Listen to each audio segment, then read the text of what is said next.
أفتنا يتأتونا من قسم حيلين كبر نزل على منات كايما أمين أوزدت يا مريم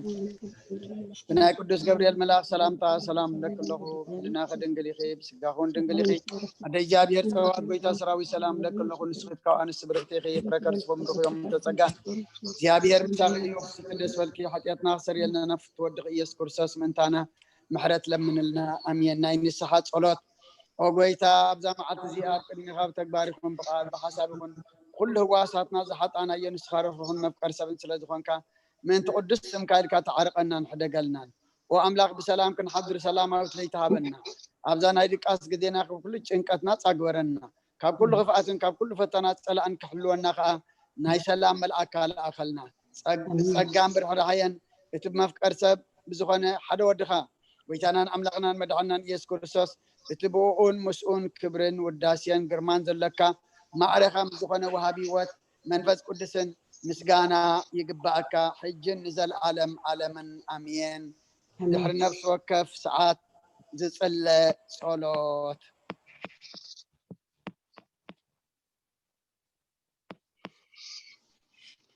وقويتا محرنا محرت كاونا بزحلنا او ام نفس وكف ساعات انجزيان اب سماينا بخبرة سجل الكاكروسوس ومن املاخنا بعلنا ويحت عقستن بزح محرت مسنات ملاخان تروحون نتوم انا زغد ما يمحقاتنيا تاتن تمحر نحاتب نسحات مليسو بيوات كنبر برموتو زي تدلم انت تتصبيم زلة تصفى سماعات تروحون كلهم نبدحنا تتقدم اوقيتا ابزا ساعات ديان كل ساعاتات اللي معنا نتقبل هيواتناك انا علنا تزادات كان قبر مرحنا منفسنا قدس سقانا حساباتنا ننصح تنيتنا ونسمر حمامنا فوس حاتياتنا حدا قالنا كاب كل خفع حزن سكيات لبن ردعنا بهلونا أمكن عقب بقدسان ملاقتك حلونا نعوهدات امنت كان مرح مئنتي نابت زي مرمرن زي والسنن فلتاتك عم بتصح عدلنا نسغان زي العالم بروخي خامو امين اب سمايات نبرابونا سمكا يقدس من قصغات تمسا فعل كام تاب سمايكم دم عمدريكون لا تنجرانا لما هبنا نحن نزودلنا بدلهم كم زحدقنا لهم بدلنا نوسنا عندقلنا كاب كفادنا نمبر فتنا يتأتونا من قصن حيلن كبرن زل عالمنات كايما امين اوجت يا مريم بنا قدس جبريل ملاك سلام لك الله وحلنا خدن قليخي بسقاخون دنقليخي ادي جابير سواد قيتا سراوي سلام لك الله نسفكاون سبرفتيخي فركر صومرخي وملتها تسقى جابير مساخي وفستي داس والكي حتياتنا خسر يلنا نفت ودخي يسوس كرسوس انتانا محرت لمن لنا امين اجابير يسمعنا اجابير يقبل له امين امين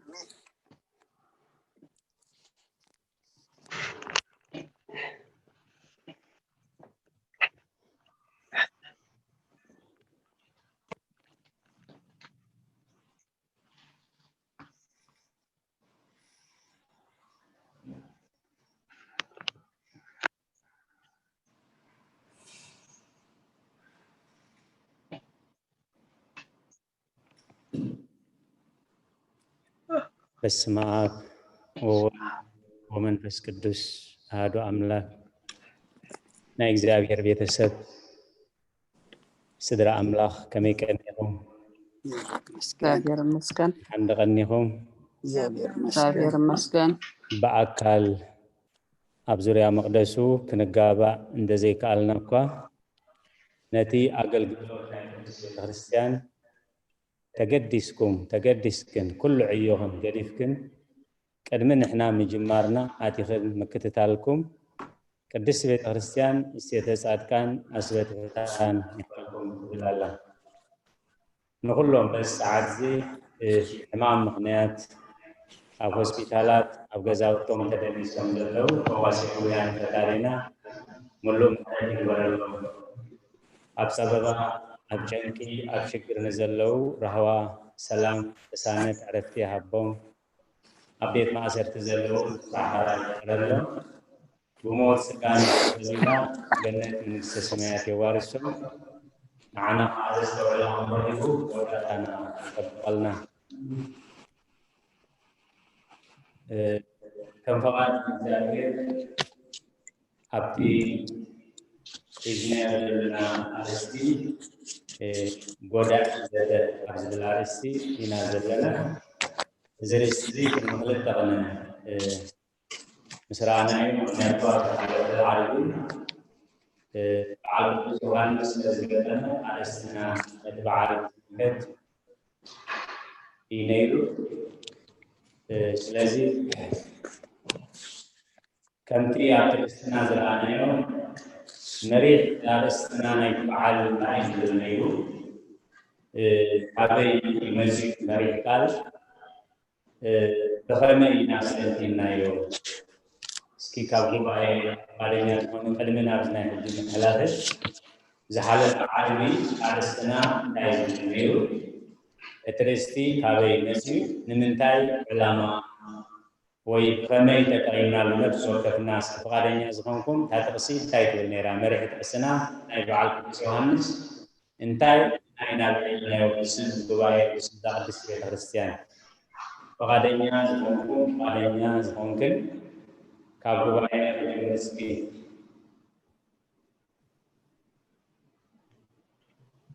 يسمع القال زحلة عربي مريح تقسنا انتهي بالنيرو كابيان سينايو نفس وكفنا نتقسي فخمي استنتين نايو وياهم نايو ألستين تنكتر فعالات بيك أبانا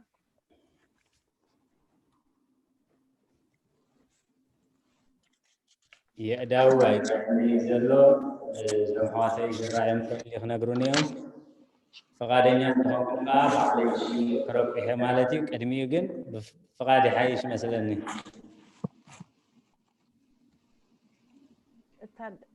تحط عندنا الدم النبونا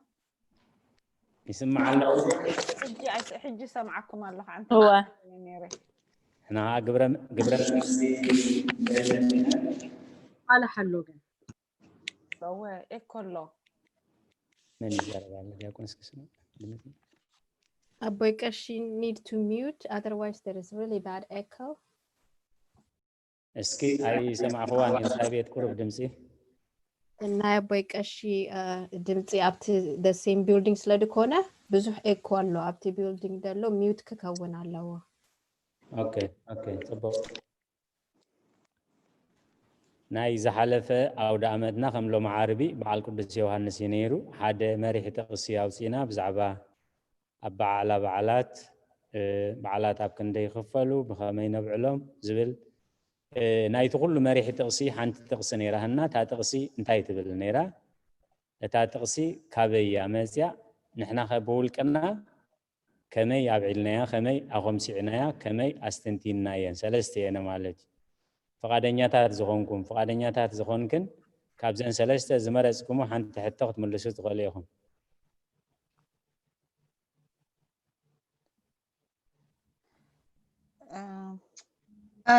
أتا عودة أمسي كمي نبقلو لنا وكمي كنبقلو زقبالنا ينيرا مثلا نتاد እግዚአብሔር ይባርክን ሓልኽን ኣነ ዝሓተኩም ዘለኹ ስለዚ ተሓተትኩ እዞም ሰማዕትኹምሲ ከመይ ዝመሰሉ እዮም እዞም ተሳተፍቲ ፀብፃብ ግበረልና ይብሉኒ ስለ ዘለው እዞም ሓለፍተይ ፀብፃብ ክገብር ደልየ ሕጂ ፀብፃብ ክህብቶ ኮይኑ ከዓኒ ከምዚ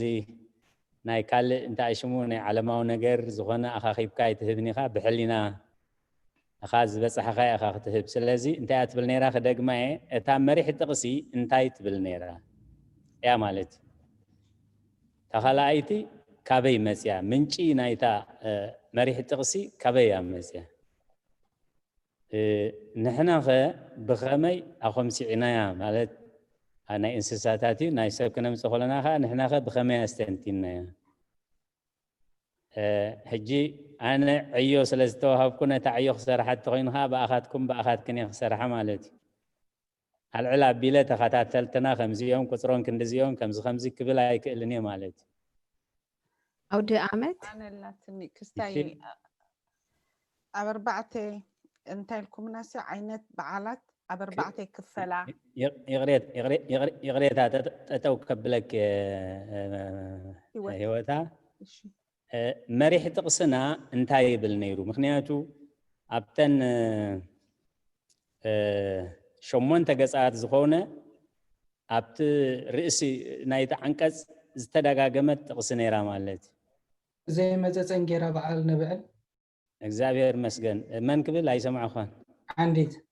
ዓንዲት እግዚአብሔር ባርክ ካን ሓልኻን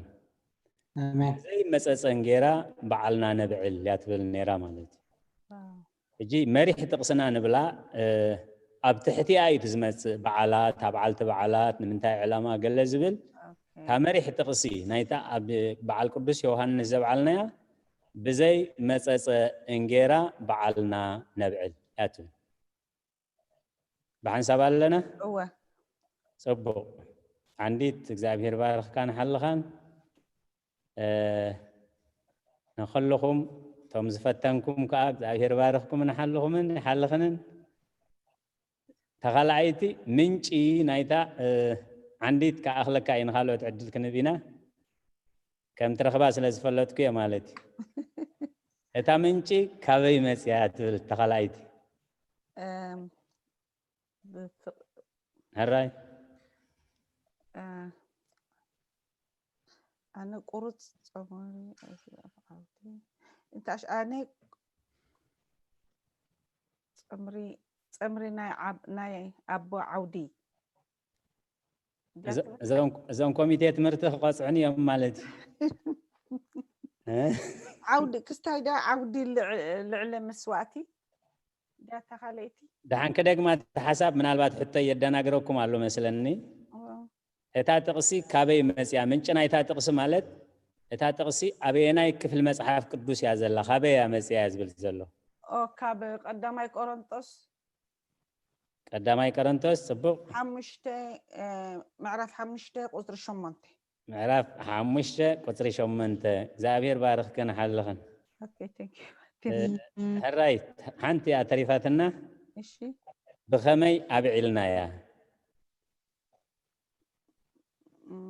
ስለዚህ ኣብ ቀዳማይ ቆሮንቶስ ምዕራፍ 5 ቁጽሪ 8 ገንሸል ፋሲካና ክርስቶስ ተሰዊ እሞ ብዝመፀፀ ማይ ቢሑ ማለት በመባኽዑቲ እከይን ሕሰምን ዘይኮነስ ብዘይ መፀፀ ማይ ቢሑ بحقن بجرهنتن بعلنا نبعل يا تبلتا ملئت حسابات مال يسمع الله خدي هو سمع الله ما بنا أنا سمعت له جنشل فاسيكا كريستوس تسوي إمه بزمات ما يبيحق مالت إل بما باخعتي كين حسمن زي كونس بزي مسات ما يبيحق مالت بحقن بجرهنتن بعلنا نبعل سلازي كل جزء أتي مريح تقصن حزونة مريح تقصن دحر حزنا نتأوش زلوا تقصتات كن رهبة أجام يلا أتا مريح تقصن دحر تأفي أجن عبتي نؤسات أرستي ولا بزح جزء حساسيلنا كن رهبين خلينا مالت هالريحان تحط تريفاتنا بزح جزء وسد الله خرد عن الله بخما يابعلنا تاتقصي دقاقي من يادو تامس حلف ناس أبزوش تسومن ذكرنا يادو انتايو مباقعة كي مالت بزمات أصبحيق مالت تايم مالتيو زي ما حدش نجيرا خنتاي مالتيو قال الناس جزيه هبنا يادو ولا نحنت دقيق نخلت دقيق ولا نداو فرنان سراح ولا بكشنا ندعينا جزيه هبنا يادو نخونا تاتقصي اسك بخما يستنتين زستنتنكما ويزستنتن كن أنت اللي خن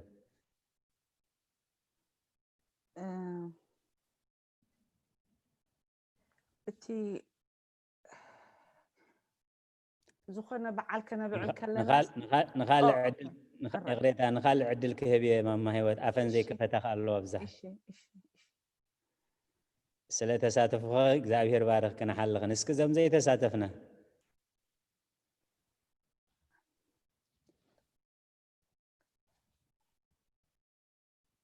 مستبعلنا مستي حدش عمتنا استنتينا يادو نتا تقصد قيمنا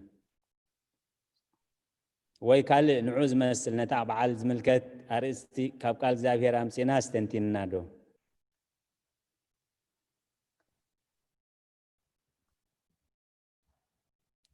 ابي غشي مازاي مرقتا حجي تحتوس مارس ابي هن دي اصني حاجه سلكي بزح خاطر تصني هي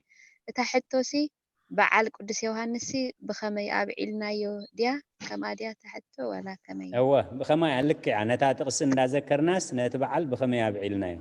ሕራይ በኣረይ ንእሽተይ ክበትን ከም ፍቓድ እግዚኣብሔር እወ እቲ በዓልሲ ሕጂ ብዝሓለፈ ሂወትና ኩሉ ግዜ ብዘይርድኢት ኢና ነርና ማለት እዩ ቅዱስ ዮሃንስ ክበሃል ከሎ ናይ ሓድሽ ዓመትን ናይ በዓላት ጌርካ ተኸዲንካ ቢልካ ሳዕሲዕካ ተሕልፎ ግዜታት እዩ ነይሩ ብዘይርድኢት ማለት እዩ ሕጂ ግን ቅዱስ ዮሃንስ ክንብል ከለና ቅዱስ ዮሃንስ እንታይ ኮይኑ እዩ ዝሓለፈ ኢልና ከነስተንትን ከለና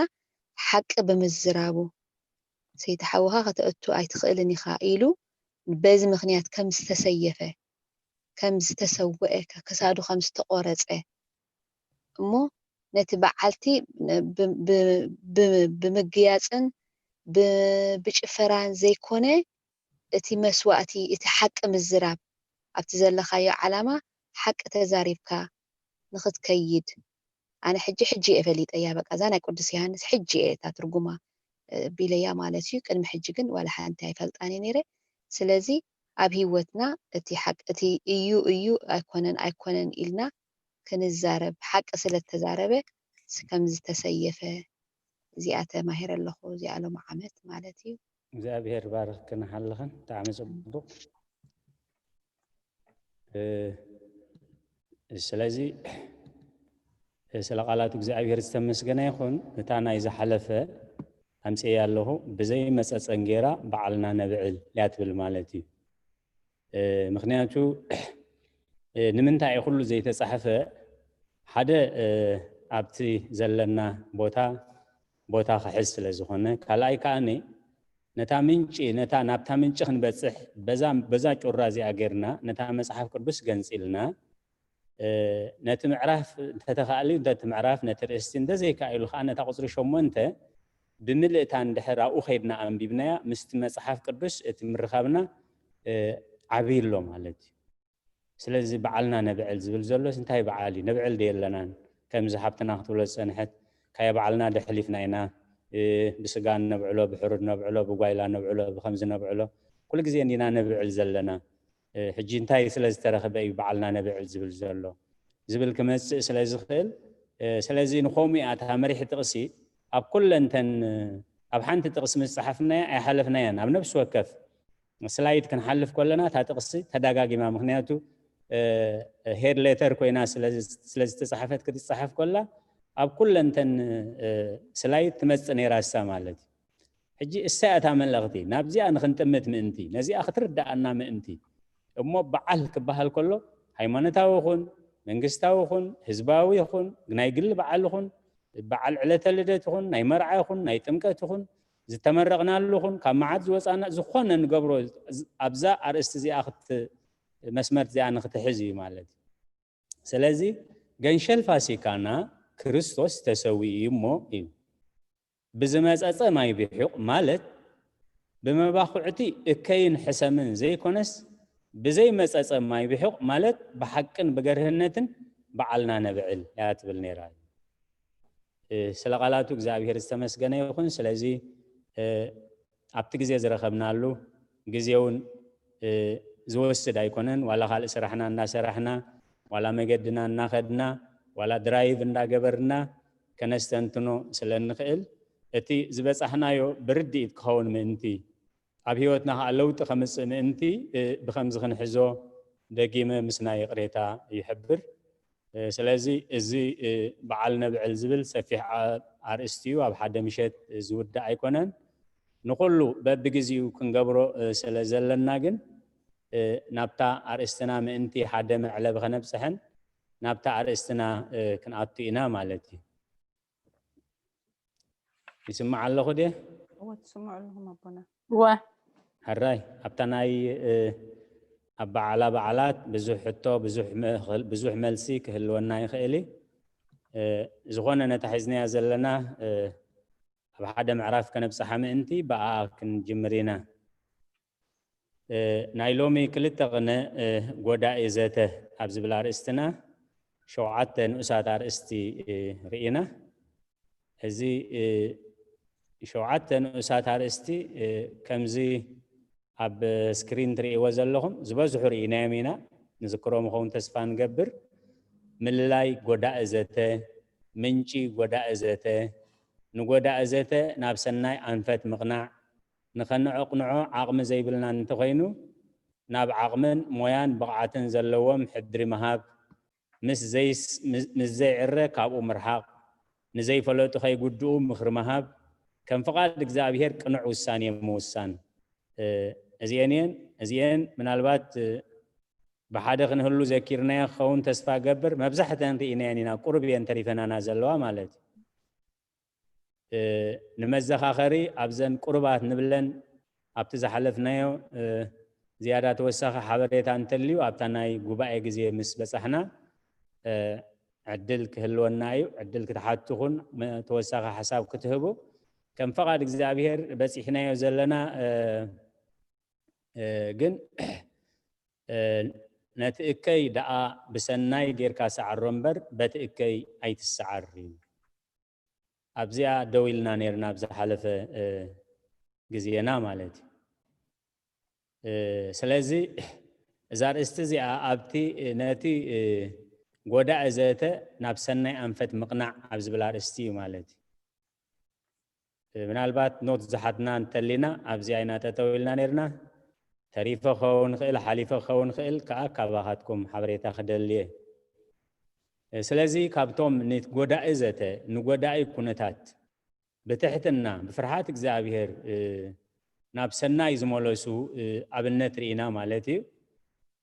ናብ ሓዉ ክሳዕ ዝበፅሕ 7 ሳዕ ናብ ምድሪ ሰገደ ናብ ሓዉ ክሳብ ዝበፅሕ 7 ሳዕ ናብ ምድሪ ሰገደ እዚኣ ንእሽተይ ጩራ እያ ማለት እዩ ስለዚ እንተዘኪርናዮ መን እዩ ሓዉ ናብ መን ሓዉ እዩ ከም ዝገብር ዘሎ እንታይ ፀገም ስለ ዝነበሮም እዩ እቲ ፅልኢ ካበይ መፅኡ እቲ ምፍልላይ ክንደይ ዓመት ገይሩ ስለዚ ከምዚ ገይሩ ክፈትሖ ተሓይሊ ተፀጋ ካበይ ረኺብዎ ዝብል ብዙሕ ሓስተንትና እዩ ዘሎ ማለት እዩ ከም ጥቕሲ ወይ ከም ጋዜጣ ኣንቢብናዮ እንተኸይድና ግን ኣንቢብናዮ ሓሊፍና ኣለና ተወዲሎ ማለት ናብ ሓዉ ክሳዕ ዝበፅሕ 7 ሳዕ ኣብ ምድሪ ሰገደ መን እዩ ያዕቆብ እዩ ማለት ኣብ ትሕቲ መን እዩ ኣብ ትሕቲ ኤሳው እዩ ማለት ንልዕሊ 27 ዓመት ዝኣክል ልዕሊ 20 ዓመት ዝኣክል እዮም ተፈላለዮም ማለት ካብ 20 ክሳብ 22 ምክንያቱ 20 ዓመት ጥራይ ምስላባ ገይሩ እዩ ማለት 400 ሰባት ኣኽቲቱ ሒነ ክፈዲ ዝፅበዮ ዘሎ ሓዊ እዩ ማለት ብስጋ ኣይፈርሕን ክፈርሕ ኣይክእልኒ ምክንያቱ ላባ ክኸትሮ ኢሉ ምስ መፀ መልኣኹ ልኢኹ እግዚአብሔር ንያዕቆብ ሕማቕ ኹን ክፉእ ከይትዛረቦ ኢሉ ክጣበቕ ከሎ እግዚአብሔር ርእዩ ማለት ምስ ኣምላኽ ተቃሊስካስ ሲዒርካ ኢኻ ተባሂሉ ሰማያዊ ብስራት ዝተቀበለ ሰብ ንኤሳው ክፈርሖ ኢልካ ብጣዕሚ ዘይሕሰብ እዩ ማለት እቲ ምስጢር ዳ እንታይ እዩ እንተዳልና ያዕቆብ ናይቲ ኩሉ ናይ 20 ዓመት ድኻሙ ካብ እግዚአብሔር ክቅበል ተዳኣ ኮይኑ በታ ናይ ሓድሽ ኪዳን ምስጢር ነቲ ዝሓው ዘፍቅር ንእግዚአብሔር የፍቅር ነቲ ምስኡ ዘሎ ሓው ዘየፍቅር ንእግዚአብሔር ኣይፈልጦን እዩ ዝብል ናይ ሓድሽ ኪዳን ሕጊ ኣርእስቲ ስለ ዝተገልፀሉ እቲ ካብ እግዚአብሔር ዝቕበሎ ደሞዝ ሙሉእ ክኸውን ምእንቲ ያዕቆብ ኣብ ትሕቲ ኤሳው ክንብርከኽ ነይርዎ ብስጋ ስለ ዝፈርሐ ኣይኮነን ኤሳው ጉድኣት ከየውርደሉ ኢሉ ኣይኮነን ማለት እዩ ምክንያቱ ኪኖት ፅሑፍ እዩ ዝኸይድ እቲ ምስጢር ማለት ኣስዒቡ ገፅ ሓወይ ገፅ ኤሳው ምርኣይሲ ከም ገፅ ኣምላኽ ምርኣይ እዩ ተሳዕብየን ብድሕሪኡ እንድሕሪእናዮ ፈትዩ ብዕማኾ ብርስን ብኽሩኒ ይሸይጥሉ ማለት ኣብ ክልቲኦም ዝነበረ እቲ ካልእ ብድሕሪኡ ካልእ ኩነታት እኳ ተመፀ ኤሳው ግን ብዕማኾ ጥጥቆ ብርስን ንያዕቆብ ብኽሩንኡ ሸይጥሉ እዩ ማለት ብድሕሪኡ ብኽሩና ወሲድለ ኢሉ ክዛረብ ዝኽእል ሰብ ኣይኮነን ምክንያቱ ባዕሉ ዝሸጦ እዩ ማለት ስለዚ ኣርእስትና ግን እንታይ እዩ ነቲ ኤሳው ዘላዓዕሎ ዝነበረ ሕነ ናይ መፍዳይ ኣብ ልዕሊ ስድራ ቤት ኣብ ልዕሊ ኣሕዋት ያዕቆብ ግን ትሕት ምባል ንእግዚአብሔር ብምምሳል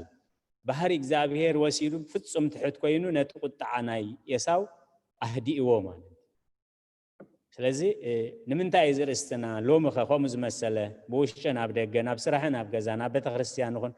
ኣብ ዝኾነ ጉዳያት ከጋጥመና ከሎ ትሕት ኢልና ከመይ ጌርና ናብ ህድኣት ንመልሶ ነቲ ቁጣዓ ከመይ ጌርና ናብ ህድኣት ንመልሶ ነቲ ክፍኣት ከመይ ጌርና ናብ ሰናይ ምክንያቱ ነቲ ሰናይ ብእከይ ጌርካ ሰዓሮ እምበር በቲ እከይ ኣይትሰዓር እዚ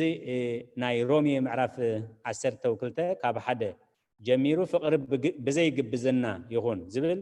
እቲ ባህሪ ክርስቲያናዊ ባህሪ ዘንጸባርቕ ኩሉ እቲ ክንገብሮ ዝግባአናን ክንገብሮ ዘይግባአናን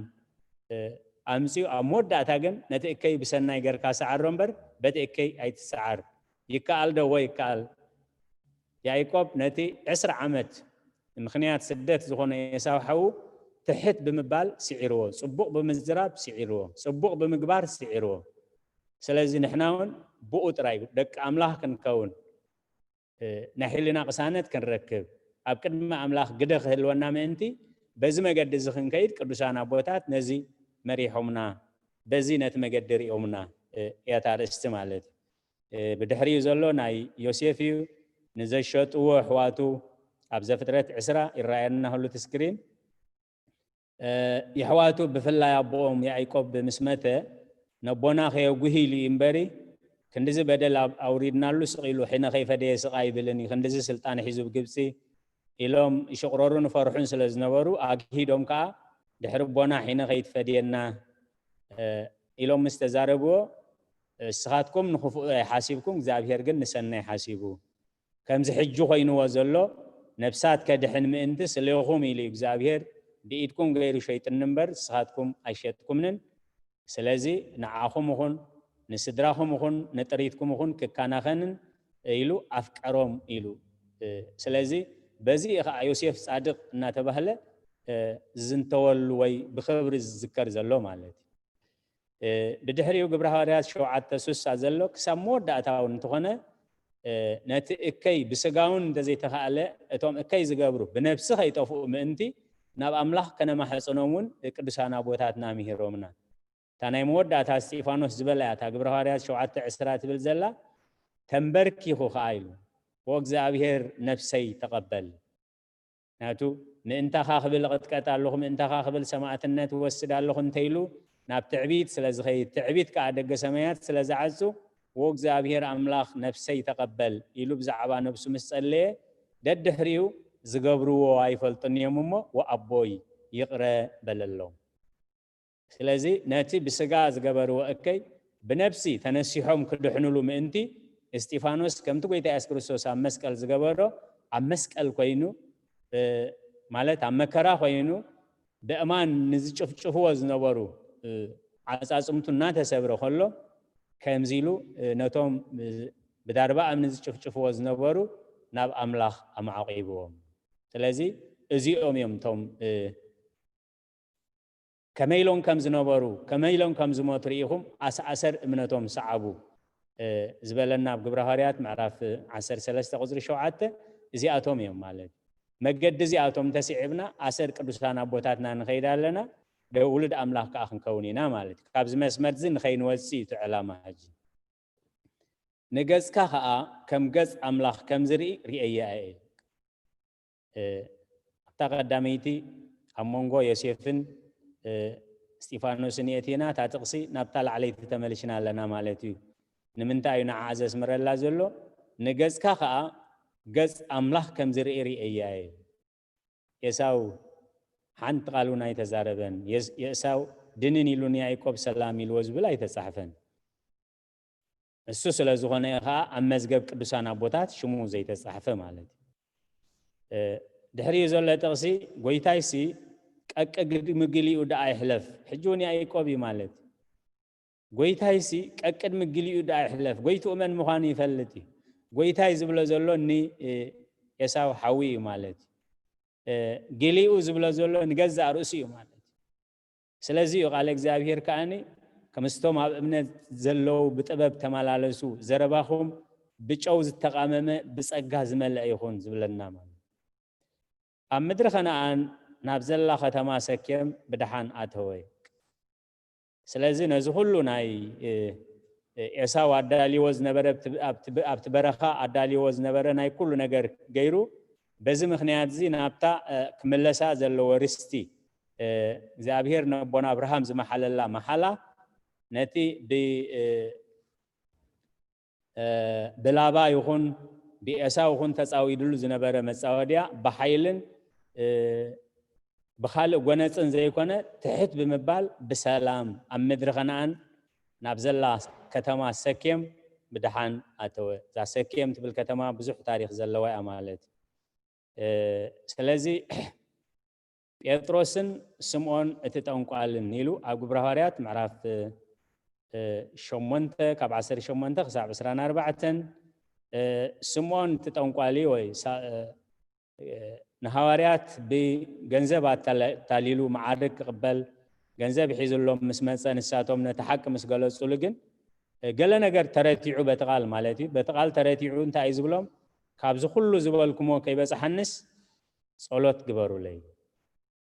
ስለዚ መጀመርያ ብክፍኣት ይመጽዩ ነቲ ማዕርግ እንኩሞሞዝ ገንዘብዚ እስኻትኩም ኢዱኩም ከተውርዱ ከለኹም ትማይ ይፈልሕ ስለ ዘሎ መንፈስ ቅዱስ ወርድ ስለ ዘሎ ኣነ ኢደይ ከእቱ ከለኹ ከማኻትኩም ምእንቲ ኸውን ኢሉ ገንዘብ ኣምፂሎም ሐዋርያት ምስ ገሰጽዎ ግን ነቲ ተግሳጽ ተጠቂሙ ናብ ምንታይ ተመሊሱ ናብ ንስሓ ተመሊሱ ካብዚ ዝመልኩሞ ከይበፅሓንስ በጃኹም ጸልዩለይ ኢሉ ነቦታትና ሐዋርያት ተማሕፂንዎም ከነቕንዖ ዓቕሚ ዘይብልና እንተኾይንና ዓቕምን ሞያን ብቕዓትን ግዜን ዘለዎም ሰባት ሕድሪ መሃብ ስለዚ ነፍሲ ወከፍ ሰብ ነናቱ ዝኾነ ሞያ ነናቱ ዝኾነ ጸጋ ኣለዎ ኣብቲ ዘይ ዓቕምና ዝኾነ ኣብቲ ዘይ ሞያና ዝኾነ ኣብቲ ልዕሊ ዓቕምና ዝኾነ ክንሰርሕ እንተተኣፈቲና ከንዕሪ ተዳፈቲና ካብ ንዕርዮ ነበላሽዎ ካብ ንሃንጾ ነፍርሶ ካብ ነጸብቆ ነኽፍኦ ስለዝበዝሕ ነዚ ተጠንቂቕና ዓቕምና ፈሊጥና ነቲ ጉዳይ ከነሰጋገሮ ስለዚ ነቲ ዘተገምጊምካ ውሳኔ ምውሳን ወይ ምውሳኔ መሃብ እዚ ንስኻ ትገብሮ ዘለኻ ነገር ጽቡቕ ኣይኮነን ስለዚ ምስ ቃል እግዚአብሔር ምስ መጽሓፍ ቅዱስ እንድሕር ሌላሊና ምን ይኾም ዝበለ ክንፈልጦ ኣይክንጽገም እንዲና እንድሕር ዘይዘኪርናያ ግን ናብታ መጽሓፍ ኢና ክንከይድ ናብቲ ምንጪ ናብቲ ፈልፋለ ዓይኒ ህይወት ኢና ክንከይድ ማለት እዚ ንስኻ ትገብሮ ዘለኻ ነገር ጽቡቕ ኣይኮነን ስለዚ እዚኣ እውን ካብ ጉባኤ ክደልያ ማለት እዩ መን እዩ ከምኡ ዝብል ዘሎ ንመን እዩ ከምኡ ዝብሎ ዘሎ እንታይ ስለ ዝገበረ እዩ ይስማዕ ኣለኹ ደ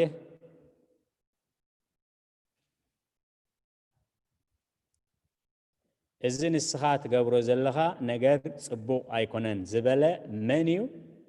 ንመን እዩ ከምኡ ኢልዎ እንታይ ስለ ዝገበረኸ ከምኡ ኢልዎ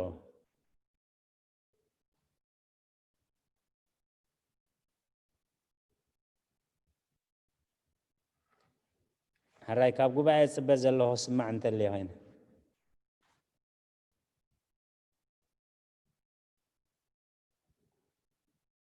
يسمع الله يسمعن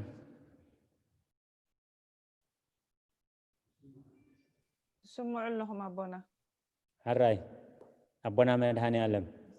إذن السخاء تقبرو زلخا نجر صبوق أيكونن زبالة منيو نمن كهم يبللو انتاي سلاس قبري هم زبلا زلو كهان ميديان موسى الرأي عندي قال هو يسمع لنا كهان ميديان حامو موسى ايو مالتيو نمن هم زبلا زلو قال بجك عندي تسخالوت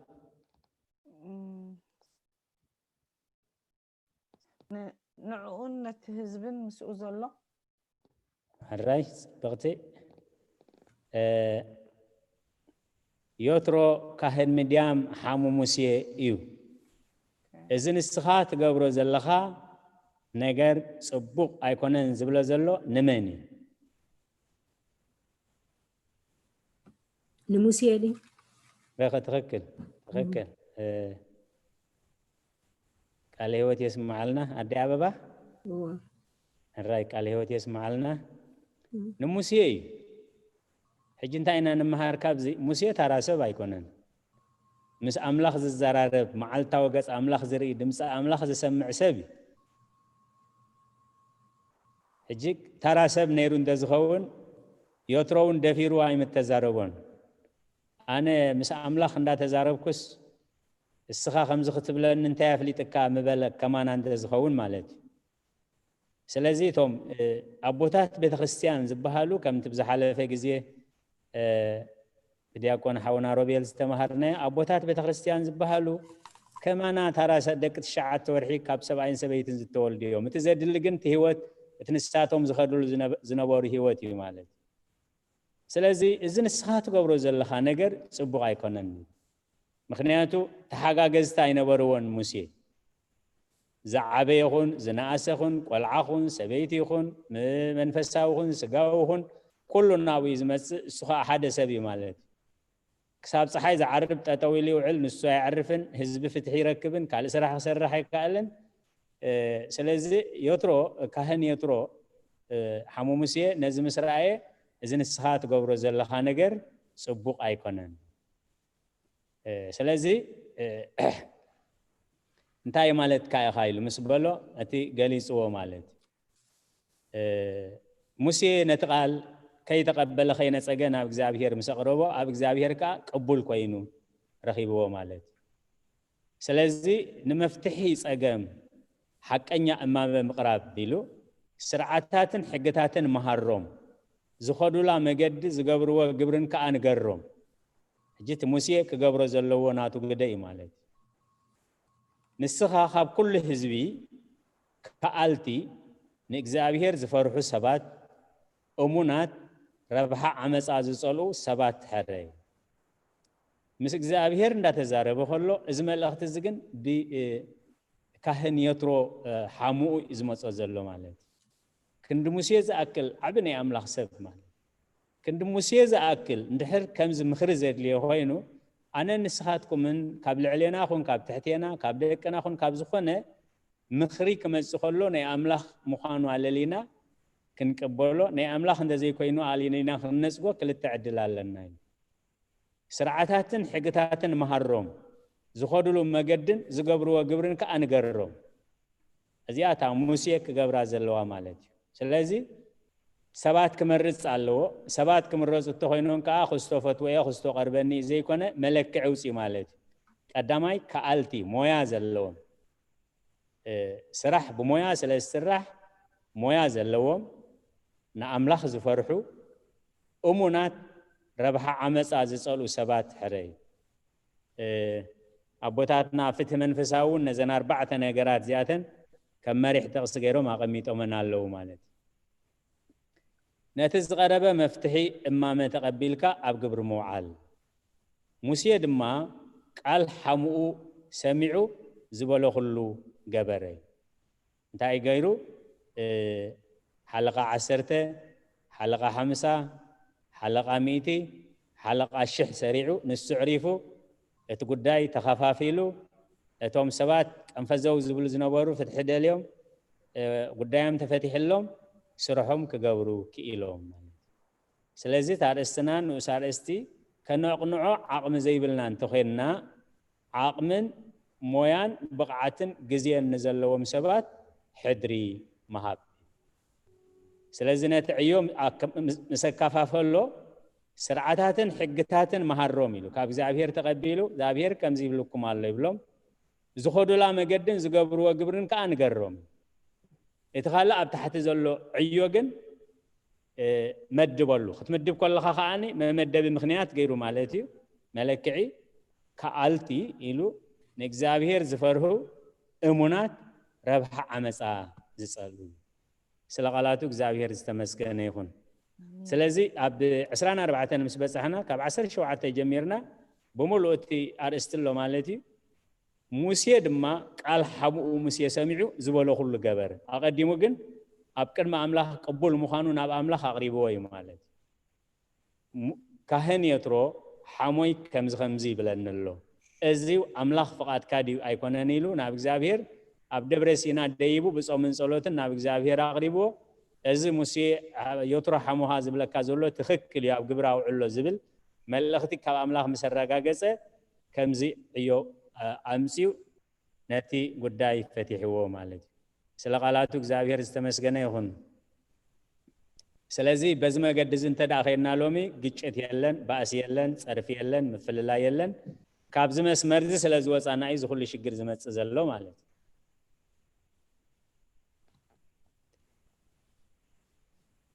እምበኣርከ ንስኻትኩም ስጋ ክርስቶስ ኢኹም ነፍሲ ወከፍኩም ከዓ በብኽፍሉ ኣካላት ኢኹም ኣምላኽ ድማ ኣብ ማሕበር ቅድም ሃዋርያት ካልኣይ ነቢያት ሳልሳይ መምህራን ድሓር ገበርቲ ሓይልታት ድሓር ውህበት ምፍዋስ ምርዳእ ድኹማት ምምራሕ በበይኑ ዝኾነ ቋንቋታት ሰረዐ እዚ ክንሪኦ ፀናሕና ኣብ ብሉይ ኪዳን ሓለቓ 10 ሓለቓ 50 ሓለቓ 100 ሓለቓ 1000 ዝብል ነበረ ኣብታ ጎይታ ኢየሱስ ክርስቶስ ዝመሰረታ ኣጽናፋዊት ቤተ ክርስቲያን ከኣኒ ነቲ ዕዮ ጎይታና ኢየሱስ ክርስቶስ ከበዓሉ ከፋፊልዎ ማለት ስለዚ ሃዋርያት ነቢያት መምህራን ገበርቲ ሓይልታት ውህበት ምፍዋስ ምርዳእ ድኹማት ምምራሕ በበይኑ ቋንቋታት ሰርዐ እዚ ኣብ ቅድሚ ብዙሓት ምስክር ካባይ ሰማዕኻዮ ድማ ንኻልኦት ክምሁሩ ንዝከኣሎም እሙናት ሰብ ሕድሪ ኣቦም እዚ ካብተን 4 ካህን የትሮ ሓሙ ሙሴ ዝበሎ እሙናት ዝበላ ሃዋርያ ቅዱስ ጳውሎስ ከዓ ንጢሞቴዎስ ከመይ ገሩ ክመርጽ ኣገልገልቲ ክምድብ ከም ዘለዎ ክነግሮ ከሎ እዚ ኣብ ቅድሚ ብዙሓት ምስክር ካባይ ሰማዕኻያ ድማ ንኻልኦት ክምሁሩ ንዝከኣሎም እሙናት ሰብ ሕድሪ ኣቦም ስለ ቃላቱ እግዚአብሔር ዝተመስገነ ይኹን ስለዚ ሃዋርያ ናይ ሃዋርያነት ጸጋ ኣለዎ ነቢ ናይ ነቢይነት ጸጋ ኣለዎ መምህር ናይ መምህርነት ጸጋ ኣለዎ በዓል ገባር ሓይሊ ካብ ጠባ ኣምላኽ ዝተዋህቦ ገበርቲ ሓይልታት ጸጋ ኣለዎ ናይ ምፍዋስ ጸጋ ዘለዎም ኣቦታት ምርዳእ ድኹማት ዘለዎም ብጉልበት ክኸውን ይኽእል ብሞያ ክኸውን ይኽእል ብገንዘብ ክኸውን ይኽእል ምምራሕ ኢሉ ዝተፈላለየ እግዚአብሔር ብዝሃቦም ጸጋ በበይኑ ብዝኾነ ቋንቋታት ቋንቋ እግዚአብሔር ተረድዮም እግዚአብሔር ከምዚ ይብላሎ ዓለምና ከምዚ ትብላላ እግዚአብሔር ከምዚ ይብላሎ ኢሎም ነቲ እግዚአብሔር ዝብሎ ዘሎ መልእኽቲ ተረድዮም ናብ ቤተ ክርስቲያኑ ናብ ህዝቡ ዘመሓላልፉ ማለት ስለ ቃላቱ እግዚአብሔር ዝተመስገነ ይኹን ምዘይ ዕረ ካብኡ ምርሓቕ እቲ ከነቕንዖ ፈቲና ክቐንዕ እንደዘይክኢሉ ግን እንታይ ክንገብር ዘለና ካብኡ ክንርሕቕ ኣለና ኣይትታለሉ ሕማቕ ዓርክነት ንጽቡቕ ልማድ የጥፍኦ እዩ ስለዚ ኩሉ ግዜ እቲ መልእኽቲ እዚኣ ሓንቲ ጩራ ናብቲ ቀንዲ መልእኽቲ ተብፅሓና እያ ማለት ስለዚ ሃዋርያ ጳውሎስ ትንሣኤ ክርስቶስ ትንሣኤ ሙታን እዩ ዝምህር ነይሩ ማለት مسؤ تميتناس مسؤ تسينا مسؤ تحاسيرنا مسؤ كبرينا ندابلخ مهر كله ب تنسى موتان يلبون زبلخ اني نتي تنسى موتان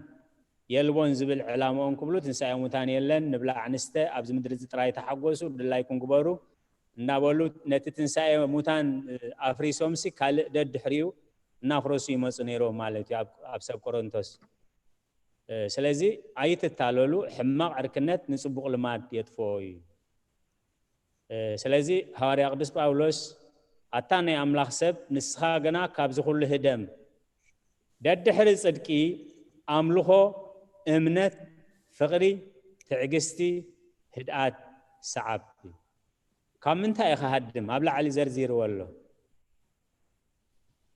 ካብ ተኸተሃድሞ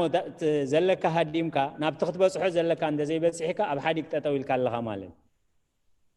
ስለዚህ ካብ ተኸተሃድሞሉ ዘለና ከነሃድም እግዚአብሔር ዘይከብረሉ ነገር ካብኡ ወጽና ግን ኣብ ሓዲቅ ጠጠው ከይንብልካ ናብቲ እግዚአብሔር ዝበሎ ነገር ከናአትሉ ለና ማለት ኣታ ናይ ኣምላኽ ሰብ ንስኻ ገና ካብ ዝኹሉ ህደም ስለዚህ ሃዲምካ እንታይ ግበር ደድሕሪ ጽድቂ ኣምልኾ እምነት ፍቕሪ ትዕግስቲ ህድኣት ሰዓብ ቀዳማይ ጢሞቴዎስ 6 ካብ 11 ካብ 6 እዩ ዝጅምር يأخلني السفونة هيمانوت جنا عبيرة بحقي إلي يزجمر بدحريو نوريو حصر زبالة تاريخ إياسون سبقبا أونوني إياسون سبقبا أونوني سلازي زوم سبقبا أون كابتا إياسو تعب مراحي زتت على اللعباي نجاريا مالتي مخنياتو نجزي أبيه ريحته تونيل زوم سبقباون انتاي كوينم يمسيمو اب غربيتو خلو نمزاخريت تاريخ تم تفلتو يهم اب غربيتو خلو كاب رحق هاجر كم زمصو مسيلوم زارغ خداونتي زتباتا تخساني زتبالا شو زترافارفه زسيحه مغبي حزوم مسيوم نحنا باروتكا خبرحق هاجرينا مسينا كند إياسو زأكلني أملاخ سب قليل نجار يكونن إذا سكرين رأيكم تدليو أبزات شعات 10 بالزلة إياسو أنتم هزبن جن أملاخ يا حتى توانيات ترأيكم الله تاتقصي ترأينا الله أوه وانا ترأينا الله إذا تقصي زيا أتوم سب جواون مستزاربو وأملاخ السخام مرحيه بكاني زم سبات كأخبر حق مسينا يبلو الله تحق انت أيولو إياسون اتماريحنة نكزابير كحطو نيرو مالت إياسون توم حزبون جنا نكزابير أي حاتتون سلازي زعرقة سأني زتباتاتخ سأني زتقاداد زتمانا نه خدان زتبالاشو مقبي إزي كابعدنا كن بقس كلنا زنجرازي حدش نيرو كابعدنا كن بقس كلنا زي جاماتات سأني زي تعي نيرو كاب عدنا خم بقس كلنا زخدان زي طعي نيرو كاب رحق سلاز مسأنا نوح جزيه نوح ما قد سلاز توقع عزناقن رأيو خدانا أريقو أسألنا تباتاتي خون جرانا تبالاشيو مسبلو نزد قاو نقر ترايريو أملاخ زي عزوزو قال أتيلهم مسأ أحزاب قال أتيلهم مالت كاب عمر حق ناتبهله مسأتهم قال كدان أتيو سلازي قالي سلازي سمعهم أنا كاب عمر حق ندابلكهم مسأتهم بيرجزاء رئيسها قال كيدان سلازاتها نزل علم كركوح يخونكم سلازي ندك إسرائيل ناب بلوخات عوتن ناب زموتن ناب كله كفاءة زمر حوام زنوبرو زخور كوح زي إياسو أبجزيو سلازي على يومان أتوم كان أنا ويان كتوفو زي كون زدل زنر زابير كان أنا ويان زقبر وزنوبرو نوري نوعي خطف زدل نيرو مالت سلازي إياسو كابت كله أمولو عدمي يزقبرو كم سب متن إزياء كجبرا زي نبرا نعنا نمهاريرنا عبنا جريو سلازي بقداماو زبهال بقداماو زرق زي كنا حدا كريستيان بوش تعوي هوت إن حق خبص حزر لومبر بدقي يوسي كنبصحو عين خلنينا ماله سلقالاتك زابير استمسجنا يهون زي عرة تخوينو كابو رحاق إلو نوحج إلى ما بوتات إلا يومو مدربة داخل المعليها كتعليون دزيك إلكاغن نسخة تعالين دزي تعالي خاغن كوس دكاي عبنت كابتو بوحج زتوسده حدا سامسوني مالت إرأينا له تاريخ نذكره هنا سمدنا سامسونن دليلاني يحلي فاخته بخلا يرئنيل بحدش جمد انت أسيرهم نس ولا حنت خجب رايك النيلو حدش جمد أمس عادك شغل لا أسيرة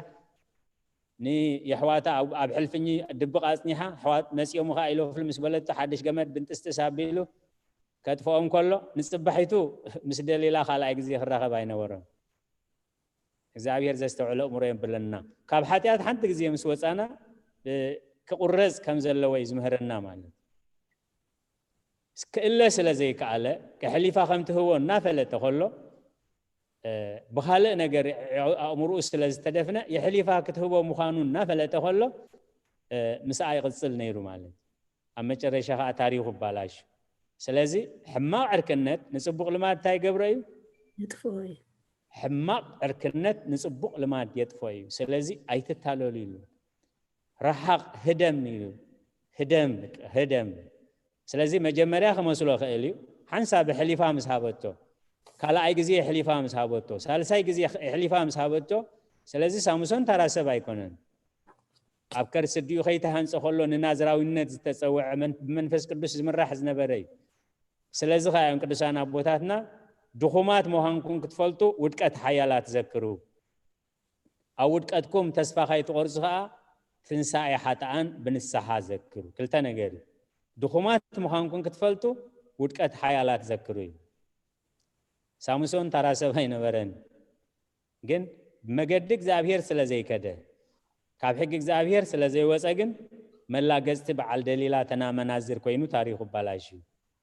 سلازي تخلو زتصحفه نتمرتنا اي زتصحفه سلازي كما اكلهم وصون تفليون رخص سايت تنكيون انا ونقبلكم يبل زابير ويتا سراويت كلاي كورنثوس معراف 10 كابولي كيداني امسي وهاري قدس باولس ابزر استجن سفي حار استمسي قليص والله سلقالاتو እግዚአብሔር ዝተመስገነ ይሁን ነቲ ጉባኤ ክንጥቀመሉ ብዙሕ ምዝር እስትና ዝኸይድ ኣርእስቲ ካብ ጉባኤ ክመፅእ ክእል እዩ ሕቶን ርእቶን ክህልወና ክእል እዩ ግዜ ናብ ጉባኤ ይሕልፎ ኣለኹ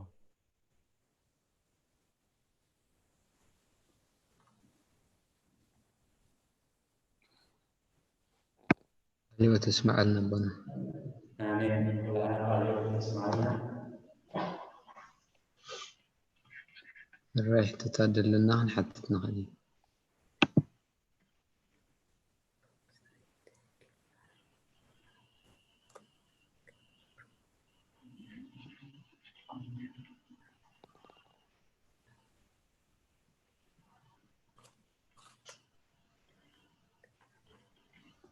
Alright, abang-abang begitu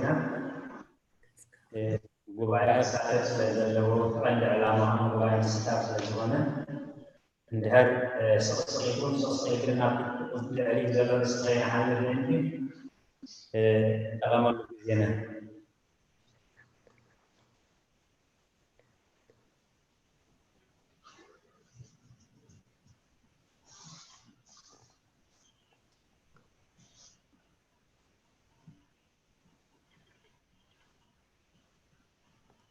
وكا حتى زي يكون معك حتى تعبيرها وانت يوم جات تفسير هاي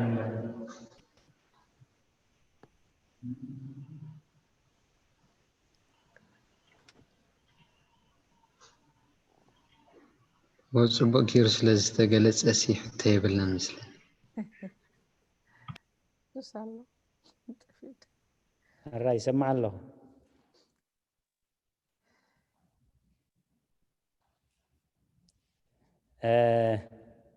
ዲያቆን ሮቤል ሓወይ እንታይ ዝብለኒ ዘሎ ብጽቡቕ ስለ ዝተገልጸሲ ሕቶ የለን መስለኒ ይብል ኣሎ ይቐኒየለይ እንድሕር ብጽቡቕ ተገሊጹ ግን ሕቶ ካሓትት ተዳለው ብል ኣለኹ ኣነኻ الراي تدالينا لنا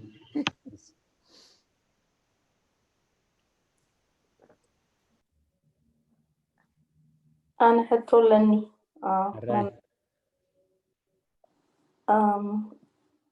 جباؤن تاي مالتيتهم حزب اليوم كما عين السبات يوم جباؤن جباؤن بوتاي مالتي እቶም ኣብኡ ዝሰፍሩ ከዓ ገባዖናውያን ይባሃሉ ገባዖን ግን ቦታኢ ማለት ኦኬ ሃራይ እጅሳቶም ካብ ኣህዛብ እዮም ማለት እግዚአብሔር መምርሒ ክህቦ ከሎ እግዚአብሔር ከዓ ነዞም ህዝብታት እዚኣቶም ኣጥፋእዮም ኢሎም ምክንያቱ ብዙሕ ነውርታት እዮም ዝገብሩ ነይሮም ማለት ምስቶም ህዝቢ ኣምላኽ እንተደኣ ተሓሓዊሶም እትናቶም ነውሪ እትናታቶም ክፍኣት ናብቶም ህዝቢ ኣምላኽ ከይኣቱ ምእንቲ ነዞም ህዝቢ እዚኦም ኣጥፋእዮም ኢልዎ እግዚአብሔር ስለዚ እሳቶም ከዓኒ ካብ ግብፅ ጀሚሮም ኣብ ቅድሚኦም ዝፀንሑ ዘሕለፍዎም ተኺሎም ሓልፉ ንዝተጻብእዎን ግን እናሰዓሩ ስለ ዝመፁ እዞም ሰባት እዚኣቶም ከዓ ተዋጊእና ክንስዕሮም ኣይንኽእልን ኢና ኢሎም መጽናዕቲ ገይሮም ስለ ዝመፁ ኢያሱ ብከምዚ ጥራይና ብውግእ ክንስዕሮ ስለ ዘይንኽእል ብከምዚ ውዲት ኢና ከነታልሎ ንኽእል ኢሎም ነዚ ምህዞ ዝምሂዞም ማለት ስለዚ ዝኣረገ ክዳውንቲ ዝተባታተኸ ጫማ ነዊሕ ዝተባላሸወ እንጀራ ቀሚጦም ንሕና ካብ ርሑቕ ሃገር ኢና መፂና ምስ በልዎ ኢያሱ ግን ከም ናይ ኣምላኽ ሰብ ንእግዚአብሔር ካሓቶ ነይርዎ ምክንያቱ እታ ጥቕሲ ኢያሱን ህዝቡን ግና ንእግዚአብሔር አይሓተትዎን ያትብል ማለት ንእግዚአብሔር አይጠየቅዎን እዛ ቁጥር 14 እዚያ ኢያሱን ግናቶም ህዝቢ ምስ በልዎ ሕራይ ሰሚዕኩም ኣለኹ ካብ ርሑቕ ዲኹም ካብ ቀረባ መጺኹም ከረጋግጽሲ ኣብዚ ሕደሩ ብዝወዓሉ እሞ መልሲ ጽባሕ ድሕሪ ጽባሕ እንደዝብሎም ንኣምላኽ እንደዝሓትት እቲ ምስጢር ምረኸቦ ነይሩ ማለት ስለዚ እታ ኢያሱ ዝፈጸማ ንሙሉእ ክሳብ ምጽኣት ጎይታ ኢየሱስ ክርስቶስ ኩርኳሕ ይኹንኩም ኢልዎም ማለት እዚ ኩሉ ንበዓል ሰሎሞን ኣብ ቤተ መቅደስ ጣዖት ከቐምጥ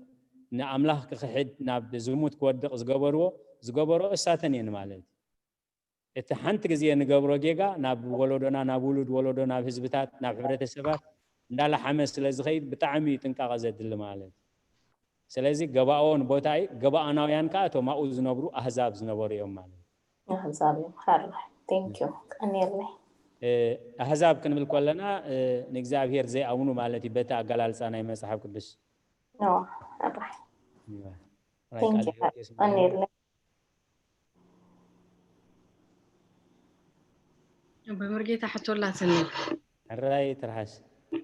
ኣብዚኣ ሕጅና ኢያሱን ሰብ ገባኦንን ካብኣ ንምሃራሲ ኣብ ዝኾነ ደቂቕ ይኹን ዓብዪ ይኹን ውሳነታትናስ ምስ ኣምላኽ ከይተማኸርና ግዜ ወሲድና ክንውስን ኣለና ማለት እዩ ብጣዕሚ ጽቡቕ ትኽክል ሓራይ ካልእቲ ሕቶ ድማ እንታይ ኣላትኒ በመርጌታ ካብ ሕማቕ ዓርክነት ንጽቡቕ ልማድ እጥፍኦ እዩ ኣይትታለሉ ትብል ኣላ ምሽ ሕጂ ብዛ ዓዲ ዝኽነብር ከለና ንሕናስ ዓቢና ኢና ክንርድኦ ንኽእል ኢና ክንርሕቕ ንኽእል ኢና ደቅና ግን ከመይ ጌርና ንዕብዮም ከመይ ጌርና ካብቲ ከባቢኦም ምክንያቱ ሽግር እዩ ናህና ባህል ኣለና ናህና እምነት ኣለና እሶም ዝዓብይዎ ዘለዉ ከዓ የደናግረካ እዩ ሕጂስ ብኸመይ መልክዕ ندقنا خلق منهم نخيل. سبقت حتى እግዚአብሔር መስገን ጎይታ ኢየሱስ ክርስቶስ ሀብታ ወንጌል ዮሐንስ 17 ሲ ካብ ክፉእ ክትሕልዎ መንበር ካብ ዓለም ከተውፅኦም ኣይኮንኩን ዝጽሊ ዘለኹ እዩ ዮሐንስ 17:15 ካብ ክፉእ ክትሕልዎ መንበር ካብ ዓለም ከተውፅኦም ኣይኮንኩን ዝልምን ዘለኹ أنا قال كهب كوم كمتي أنا خاب عالم زي كون الساتهم كاب عالم هيكون نمو عالم صلاتهم كاب تخفو كتحلوا منبر كاب عالم كتوسع ما يكون زلم من زله هوي سلازي بتحقق الدسوم قال كحكيو نعنا ممهر كهوننا قويتا إسكريستوسي بزعبا دكنا انتايلنا هنسل خمزلنا ندكنا خمي قرنا خمهرون كمزلنا نعنا بجبري مهيرنا مخنياتو قويتا إيس كريستوس بجبر زي فصمو أي مهارن حواريات كا قويتا إيس كريستوس بجبري زي فصمون زي مهارومن أي جبرون زي جبروها أستمهارون مالت هجي يوحنس 10:15 كاب تخفوق كتحلوا منبر كاب علن كتوصو ما يكونكن زلم من زله من البات مستناي بعالات أبز حلفة جزينا يوكابي داد موسى نموسى خمي قرا خمس عبيتو مسبو يكون مسكال بيتسبو كراخب عد لا يرخبن مسحبتو مريم وين كراخب عد لا يرخبن يوكابي داد موسى جن بتبب ناي مريم قالا معه هو نير جن سرح دنيا بيكركب يا مسبلت حنت اسرائيلاوي تالا يهوداوي نفعت سبيتي نزقل عتعبيل كتطبول كخدل يلكي الى كم سرح دنيا تمصا مالت سلازي ابتعدل زرخبت الله موسى كابات منزعنا بيت منغست حساب زوسد نسخا اسرائيلاوي منبر ግብጻዊ አይኮን ካን እናበለት ያዕቢያቶ ማለት ስለዚህ ተፈልልይ አብዘሪ አብዓሊየት ዘይኮነ እስራኤላውያን አቦታት ካን አምላኽ ሰማዮም ዘአምኑ ግብጻውያን ግን ቢኢዶም አብሰርሑ ወይም ዘአምኑ ስለዚህ ስኻ አይሁዳዊ ኢኻን ስኻ ግብጻዊ አይኮን ካን ስለዚህ ስኻ ነቲ ሰማይን ምድርን ዝፈጠረ አምላኽ ኢኻ ተምልኽ نزل يسبات سرهو عنجتن امننا يكون النابلت اديو سريحات يا مالت سلازي كنفقروم كفقرونا اتفللي انتاي مخانو مننتهم ابز حلفه غزينا سيطان بمنتاي زهر منا يلو امنت بقانقا ببهلي سلازي توم حزب املاح 7 عمت بابيلون كنبرو خلو نزب بهلو من قانقا من صبق غيرهم يمحيزوم مخنياتو عبيت نبياتهم مسؤوم زخود نيروم مالت سلازي ቋንቋኦም ከነፍልጦም እምነቶም ከነፍልጦም ባህሎም ከነፍልጦም እንበር ኣብ ቤት ትምህርቲ ምስኦም ኩዕልዮም ኣብ ኩሉ ካብኦም ክንፈልዮም ኣይንኽእልን ኢና ስለዚ ኣብቲ ብኣካል ክንፈልየሉ ዘይንኽእል ብዕላማን ብራእይን ኢና ክንፈልዮም ዘለና መጀመርያ ንደቀና ብጸሎት ናብ እግዚአብሔር ነቅርበሉ ግዜ ክህልወና ይግባእ ከምቲ ኣብ ኢዮብ ንመሃሮ ወአምላኽቶም ዝሃብካና ዓለም ከይትጥቀመሎም ንበረኸት ክኾኑ ንዓኻ ክኾኑ ምእንቲ ከምቲ ኣቦና በቀሽ ወልደ ትንሳኤ ኩሉ ግዜ ክጽልዩ ከለዉ ሲ እቶም ዝሃብካና ንዓኻ ከም ዝኾኑ ግበሮም ንዓኻ እትኾይኖም ንኹሉ ክኾኑ እዮም ንዓኻ እንደዘይ ኮይኖም ግን ንማንም ኣይኮኑን እዮም ንርእሶም እውን ኣይኮኑን እዮም ምናልባት እቲ ጸሎት እውን ከነስተባህለሉ ጽቡቕ ገርና ማለት እቶም ትህበና ንዓኻ ከም ዝኾኑ ንዓኻ ከም ዝፈልጡ ግበሮም ንዓኻ እትኾይኖም ንኹሉ ንበረኸት ክኾኑ እዮም ንዓኻ እንደዘይ ኮይኖም ግን ንርእሶም ኣይኮኑ ንማንም እውን ኣይኮኑን እዮም ስለዚ ተቀዳማይ ንደቀና ብጸሎት ናብ እግዚአብሔር ከነቅርቦም ንደቀና ናብ እግዚአብሔር ነቅርበሉ ጸሎት ግዜ ክህልወና ኣቦና ኢዮብ ከምኡ ዝገብር ነይሩ ብፍላይ ኣብቲ ዝእከብሉ ግዜ ደቀይ ከይፈለጡ ሓጢኦም ከይኮኑ ንኣምላኽ ክሒዶም ከይኮኑ ከይተፈለጦም ሓጢኣት ገይሮም ከይኮኑ እናበለ ጸሎትን መስዋዕትን ብነፍሲ ወከፍ ደቁ እቲ ናይ ኢዮብ ፍሉይ ህይወት ተኸጻናንዑ ዝኽኣለኻ እሱ እዩ ማለት እዩ ስለዚ ንደቀና ዝኸውን ግዜ ናብ ኣምላኽ ነቅርበሉ ኣነን ደቀይን ደቀና ክንብል ከለና ቤተክርስትያን እውን ኩሎም ውሉዳ ሒዛ በዓል ነህምያ እዝራ ዞም ሰለስተ ዳንኤልን ኣነን ህዝበይን በዲልናካ ኢና ቀርቡ ከለዉ ብጸሎት ኣነን ህዝበይን ወኣምላኽ ኣነን ህዝበይን በዲልናካ ኢና ነቲ ህዝቢ ሒዞም በይኖም እዮም ኣብቲ ቤት ጸሎት ዘለዉ ግን ነቲ ህዝቢ ሒዞም እዮም ብሕሊና ዝቐርቡ ማለት ስለዚ ንደቀና ዝኸውን ግዜ ዓለም ከይትጥቀመሎም ዓለም ከይውሕጦም ንደቀና ብጸሎት ናብ እግዚአብሔር ከነቅርቦም እቲ ክንገር ዘለዎ ቅድሚ ምንጋርና ህይወትና ከነርኢ ቋንቋና ከነርእዮም ባህልና ከነርእዮም እምነትና ከነርእዮም እሞ ካብቲ ኸባና ዝርእይዎ ዘሎ ሓደ ኣቦ ሽጋራ እናሰተየ ንደቁ ሽጋራ ይትስተዩ እንተዳኢልዎም እቲ ዝርእይዎ ድዩ ክሰምዑ እቲ ዝዛረቡ ክሰምዑ ማለት ስለዚ ሓያል ፃዕሪ ከም ኢዮካብ የዳዶ ሙሴ ከም ኢዮብ ጻድቅ ደቀና ኣብ ምስራሕ ሓያል ፃዕሪ ከድልየና እዩ ማለት ስለዚ ብከምዚ ጎይታ ኢየሱስ ክርስቶስ ከምዚ ምሂርና ካብ ኢዮካቢድ እዚ ተማሂርና ካብ ኣቦና ኢዮብ እዚ ተማሂርና ካብ ሐዋርያ ጳውሎስ ንጢሞቴዎስ ከመይ ገይሩ ከም ዘዕበዮ ኣቦ ኣረማዊ ጢሞቴዎስ ካብ ኣዲዩን ካብ ዓባይን ዝወሰደ እምነት ሒዙ ከመይ ክኸውን ከም ዘሎ ሐዋርያ ጳውሎስ ይሰሪሕዎ ማለት ስለዚ ከኣኒ ኣቦታትና ቆልዓ ብንእሱ ቆርበት ብንሕሱ ዝብሉ ካብ መጽሓፍ ቅዱስ ንቆልዓ ታኸደሉ ዝግብኦ መገዲ ኣላሙዶ እሞ ምስ ዓበየ ካብኣ ኣይከልግስን ኣብ ምሳሌ 22:6 ማለት እዩ ስለዚ ከይተሓለልና እምነቶም ቋንቋኦም ባህሎም ከነፍልጦም ኣለና ምክንያቱ ቤተክርስትያን እውን ኣብዚ ክትዓይ ዘለዋ እዩ ማለት እዩ ኣብ መንጎ ጥልፍን ቤለውን ዘሎ ፍልልይ ንህዝብና ስለ ዘይመሃርናዮ ካብ ጥልፊ ወይ ካብ ዙርያ ቤለው ከም ዝመርፅ ኩላህና ንፈልጦ ኢና ሃከ እቲ ጥልፍን እቲ ዙርያን ግን እምነትና ይገልጽ ስልጣኔና ይገልጽ ምዕባለ ናይቲ ዝነበረ ወለዶታት ምክንያቱ ዝኩሉ ማሽን ከይተማህዘ ከሎ ይገልጽ እቲ ቤለው ግን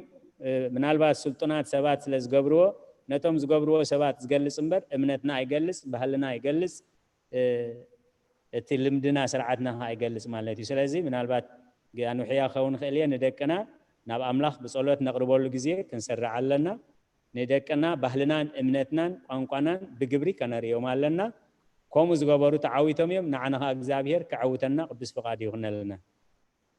ሰዓት ከይድ ሕተላትን ማለት ነው እሺ እዚኣ ሕጂ ትገልጽዋ ጽናሕኩም ናይ ቆልዑ ያ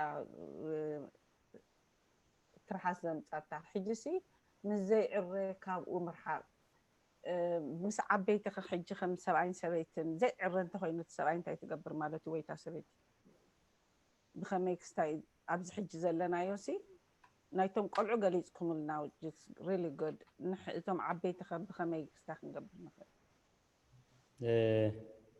እግዚአብሔር መስገን በቃል እግዚአብሔር መሰረት ስንታ ኢሉ ሐዋርያ ጴጥሮስ ብዘረባ ዘይኮነስ ብህይወት አንስቶን ክምለሱ እዮም ብዙሕ ግዜ ንሕና ብጭቅጭቅ ብዘረባ ኢና ትምዕራይ ንጽበዮ ማለት ኣብ ቃል እግዚአብሔር ግን እንታይ ዝብለና ስልማት ክንሲ እቲ ዓቃልን ህዱእን መንፈስ ይኹን ሕጂ እታ ቃል እግዚአብሔር ዝብለና ነገር እንተዳገርና እግዚአብሔር ባዕሉ እዩ ዘዕርዮ ማለት ምክንያቱ እቲ ቃል ናብቲ ቃል ንኺድ ናብቲ ምንጪ ህይወት ንብሎ ዘለና እሱ እዩ ማለት ንኣብነት ገለ ነገር እንደዘይፈራሕ ክንሲ ደቃ ይኽን ኢሉ ንሳራ ከምፀ ከሎ ሳራ ንእግዚአብሔር ኢላ ንእንቲ እግዚአብሔር ኢላ ነቦና አብርሃም ጎይታይ እናበለት ክትእዘዞ ከላ ሓደ መዓልቲ ግን ከም ፈቃድ እግዚአብሔር ነብርሃም ስለዝተኣዘዘቶ እግዚአብሔር ነብርሃም አዚዝዎ እንታይ ዝብሎ አብርሃም ሳራ ዝበለትካ ኩሉ ግበር ኢሎ ብጣዕሚ ዘገርም ማለት ሳራ ዝበለትካ ዘበለ መን ይኹም ዝብል ዘሎ እግዚአብሔር ምክንያቱ ኣቀዲማ ግን ኣዴና ሳራ ንኽብረ ኣምላኽ ኢላ ነብርሃም ክእዘዝ ዝግብኦ ነገር ተኣዚዛቶ እያ ማለት ስለዚ ንዓና ከዓ እንታይ ኢሉ እቲ ዓቃልን ህዱእን መንፈስ ኣብ ቅድሚ ኣምላኽ ዘይበርስ ስልማትክን እዚ ይኹን ሽዑ ብዘረባ ዘይኮነስ ብሂወት ኣንስቶም ክምለሱ እዮም ሕጂ እግዚአብሔር መስገን ታርእስቲ ተላዒላ ኮላ ብፍላይ ኣብ ናብራ ብፍላይ ኣብ ሓዳር ብጭቅጭቅ ብቆየቋ ከነዕሪልና ኣይንፈትን ብፍላይ ኣሕዋትና ኣዴታትና ማለት እግዚአብሔር ዝሃበክን ጸጋ ኣሎ ጥዑም ቃል ጥዑም ትሕዝቶ ህድእ ዝበለ ቀራርባ እቲ እግዚአብሔር ዝሃበክን ጸጋ ናይ ምርዳእ ጸጋ ኣሎ ማለት ብትክክል ንዑ ተተጠቂምናሉ ከዓኒ እቲ ቃል ስለዘይሕሱ ብዘረባ ዘይኮነስ ብሂወት ኣንስቶም ክምለሱ እዮም ከም ብባኤታ ቃል ኣብ ቀዳማይ ጴጥሮስ ምዕራፍ 3 ካብ ሓደ ጀሚረ ከም ብባኤ ኣተን ኣንስቲ ገለ ነቲ ቃል ዘይእዘዙ እንተለው ነቲ ፍርሃት ዘለዎ ንጹህ ካይዳኸን ምስ ረኣዩ ብኻይዳ ኣንስቶም ብዘይ ቃል ከም ረብሓ ኮይኖም ምእንቲ ክረከቡስ ከምኡ ንሰብኡትክን ተኣዘዝኦም ነቲ ቃል ዘይእዘዙ ብዘይ ኣለዉ ሰባት እዩ ዝብል ዘሎ ማለት ስልማት ግን እቲ ብሕቡእ ናብ ልቢ ሰብን ኣብ ቅድሚ ኣምላኽ ክቡርን ዝኾነ ለዋህን ህዱእን መንፈስ ይኹን እምበር እቲ ናይ ስሩሕ ርእስን ናይ ስልማት ወርቂ ምእሳርን ናይ ዘገፀ ክዳውንቲ ምኽዳንን ኣፍኣ ነገር ኣይኹን ቀደም ድማ እተን ተስፈአን ናብ ኣምላኽ ዝገበራ ቅዱሳት ኣንስቲ መን ኢሉ ተስፈአን ናብ ኣምላኽ ዝገበራ ካልእ ከዓ ማዕርግ ኣለወን ቅዱሳት ኣንስቲ ኢልወን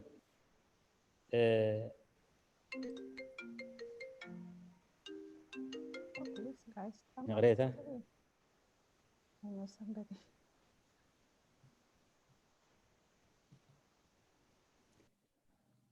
يقريتها قدم دما تن تسفأن ناب أملاخ زغبرا قدسات أنستي نسبوتن ناتا أزازا خمزي انت سلما كم تسارانا أبراهام ويتاي نابلت تأززتو نسخاتكن كأسنا انت غبركن بحاد زا سنبد نغرون دزي فرحكنسي أوالدا يخني ስለቃላቱ እግዚአብሔር ዝተመስገነ ይሁን ስለዚ ንሕና ክንገብሮ ዝግባአና እንተዳገርና ብዘረባ ዘይኮነስ ብሂወት ኣንስቶም ክምለስ እዮም ስለዚ ከምኡ ኩነታት እንተልየናውን ሰብኡትን ብዛዕባ ኣንስትና ብጸሎት ናብ እግዚአብሔር ከነቅርበን ኣንስቱን ብዛዕባ ንሰብኡትና ብጸሎት ናብ እግዚአብሔር ከነቅርቦም እዚ እውን ክንለማመዶ ኣለና ማለት ብፍላይ ግን እግዚአብሔር ቃል እግዚአብሔር ምሂርና እዩ ብጭቅጭቅን ብህልኽን زعر نابرا يلم أب سلمان انت إلو زلو معرف 14 طببኛ ሰበይቲ ገዛኣ ባዕላ ተሃንጽ ዓሻ ሰበይቲ ግን በገዛእ ርእሳ የእዳ ገዛኣ ተፍርስ ኢሉ ለቀሚት ወሎ ማለት ስለዚ በዚ መንፈስ ዝኸድና ከነዕርዮ እግዚአብሔር ተስፋ ሂብናሎ ማለት መልሰ ያኸውን ተስፋ ገብር እታ ቀዳማይ ጴጥሮስ ቁጽሪ ክንደይ معرف قدامي بيتروس معرف 3 كاب تقص حد حساب شوعته هذا حساب شوعته قال تحط لاتني ولا خطرنا امين قال هو يسمع لنا سلازي اب كله بتي نغبرو ناي ديتات صقا اتن ناي املاح قدسان ديتات يلو اقميتون زلو مبل 50 شوعتن باترارك ناي غبسي ابا مقاريوس زبحالو ፓትርያርክ مستشمو نديسي بزح جزية بزعباي تشجر نيرات وجوه نيرات بيتو في أبيات يمو حجيجن ودخي باتريارك تشاوم كلكم سنة دي نجروا عيلهم ملغ تسديدهم مالتي عابني أملاخ سبيهم تتاريخ أبوتاتنا زي زد لينا مالتي نسوم عديهم بسجا مخاننبر عديهم تايس أجاهم زلوا أيفلتونين نسوم بحتاوي مخانهم عبد الرجال من فساو خمس زلوا بر نديهم كفلتوا يكالون هنياتو نناتو سجا يزلوا سب عديهم تحراميت منفساويت قدستي بصيتي بلا اسمع عرقات نيروا سلازي توم لوخاتكم مزخلو صفات سفنيرا نتوم لوخات كل حيلا رايتهم من مالت بدحريو تمليسهم ادخاسي زخل خيرنا ياسي كل حيلا كاي رايتنا نيلو مالت هاي ولا دخاسي كيد كا امرقن بهالمبر نعمرقن الكاخس وعدي دحم بعلي كيد مرقن خبلايلهم بعلهم مستبوغسو باترارك سلازي تبوغسو باباساتن قالن كله تاكيبو دحريو انكيدو مالت شعوها كسافيات أني حنو مالتي عد خمس مسؤول ود خسالة من رق خي أبز بسيه ختم رقني مسيه سقيل نسافيا نيرن مالتي يداون سفي سفي لبن كأنك على إجزاء يسفي مالتي أنت د خمس مسؤولك ود خمس مسؤولك خمسي لخمسي لا إلا لخن ندي مسبلون ناتي حزون أزنا براسفا قمت قبلن أنا ساللي كالله السخاق النفسها عيل لخان حجي بحنساب كن هلو تسفان قبر حانتي تارا سبيتي وي تارا أدى نحدا باترارك مالت أنا على ليك الله السخاق النفسها عيل لخان لما أنتي كاب كمز بخمز مسألة سقاو خبر زريئك تجنيز كان تزريئك لما أنت من مهبني لن أتنتسفأن نعم أملاخ زقبرا قدوسات هنستي يلو أبنت حواري باولوس قال سخلو مالت شكان يكونان ودن حمد أدان كأتو دليان يكونان جن رأي اللون بعرأي كأنا رأي زنبر أنا على لي كارلون السخاق نفسها عيال لخان سلازل لما أنتي كاب خمسة مسألة سقاو خبر زريئك تجنيز كاتت أمير كام مقابر كتأتون تزريئك محاشي لهم مخنياتو إلانو كساب لومي بحاتيات كاتر أخاك حتى تاني حكايل كاب حج جمير كاغن نايزو كل حزب بحاتيات تحتات نسخاء خايل سلازي تردي يوم سقانا يديوم أما أدي انتاي كقبرت مخرني مسبالوم قدامي بزعبه هيوتكا جزية قبر مس أملاخي تقدمي تتسرحة مس أملاخ جزية مس أملاخ قبر سلهي وتكاي كلا أي زي بقعات أجلجلتي كي تقبل يكون خن كاهن خن فلاس خن باباس خن زي بقعات أجلجلتي نبي كريستيان سلز شجروا زي بقعات أجلجلتي كبعات كي تقبل إلى بتا أدي ذهبوا ممرحي سلز خدو 10 عامات نبي كريستيان بهدات مريحهما بخبر حالفهم تنادى بخبر ذكرى لوا سونكا بخبري ذكروا إذا تاريخ زي أب مصحف سنكسارنا أب مجابيت 24 تسافير اللوم مالت سلازي اتعقلن هدوء منفس اتن تسفئنا بأملاخ زقبرا قدسات انستي نزل سلمات زي انت سلمامو سلمات كن تعقلن هدوء منفس يخون إيلو بذهبنا مستوم عبيتون بغمز مقدهن كيد أمو داتا كل نجر عقمنا زقبو أجرنا كعرّ عند زي كيلو جن عبوتات علو بفلاي كا نقرب عروختهم قرب حواتهم بيتسبهم زخونو كم زخمزية قاتم علو سلازي أنا تجاجيت تقولنا أنون قدلت تلي إنه قدلتي كعرّي بعلبيتي قدلت تلي وون بعد قدلت كعرّي لنا بقرب عن زفلتهم مؤمن فساوي هو تزلوا أما جريشان بيت كريستيان بيت كريستيان مفتح اللوام مالت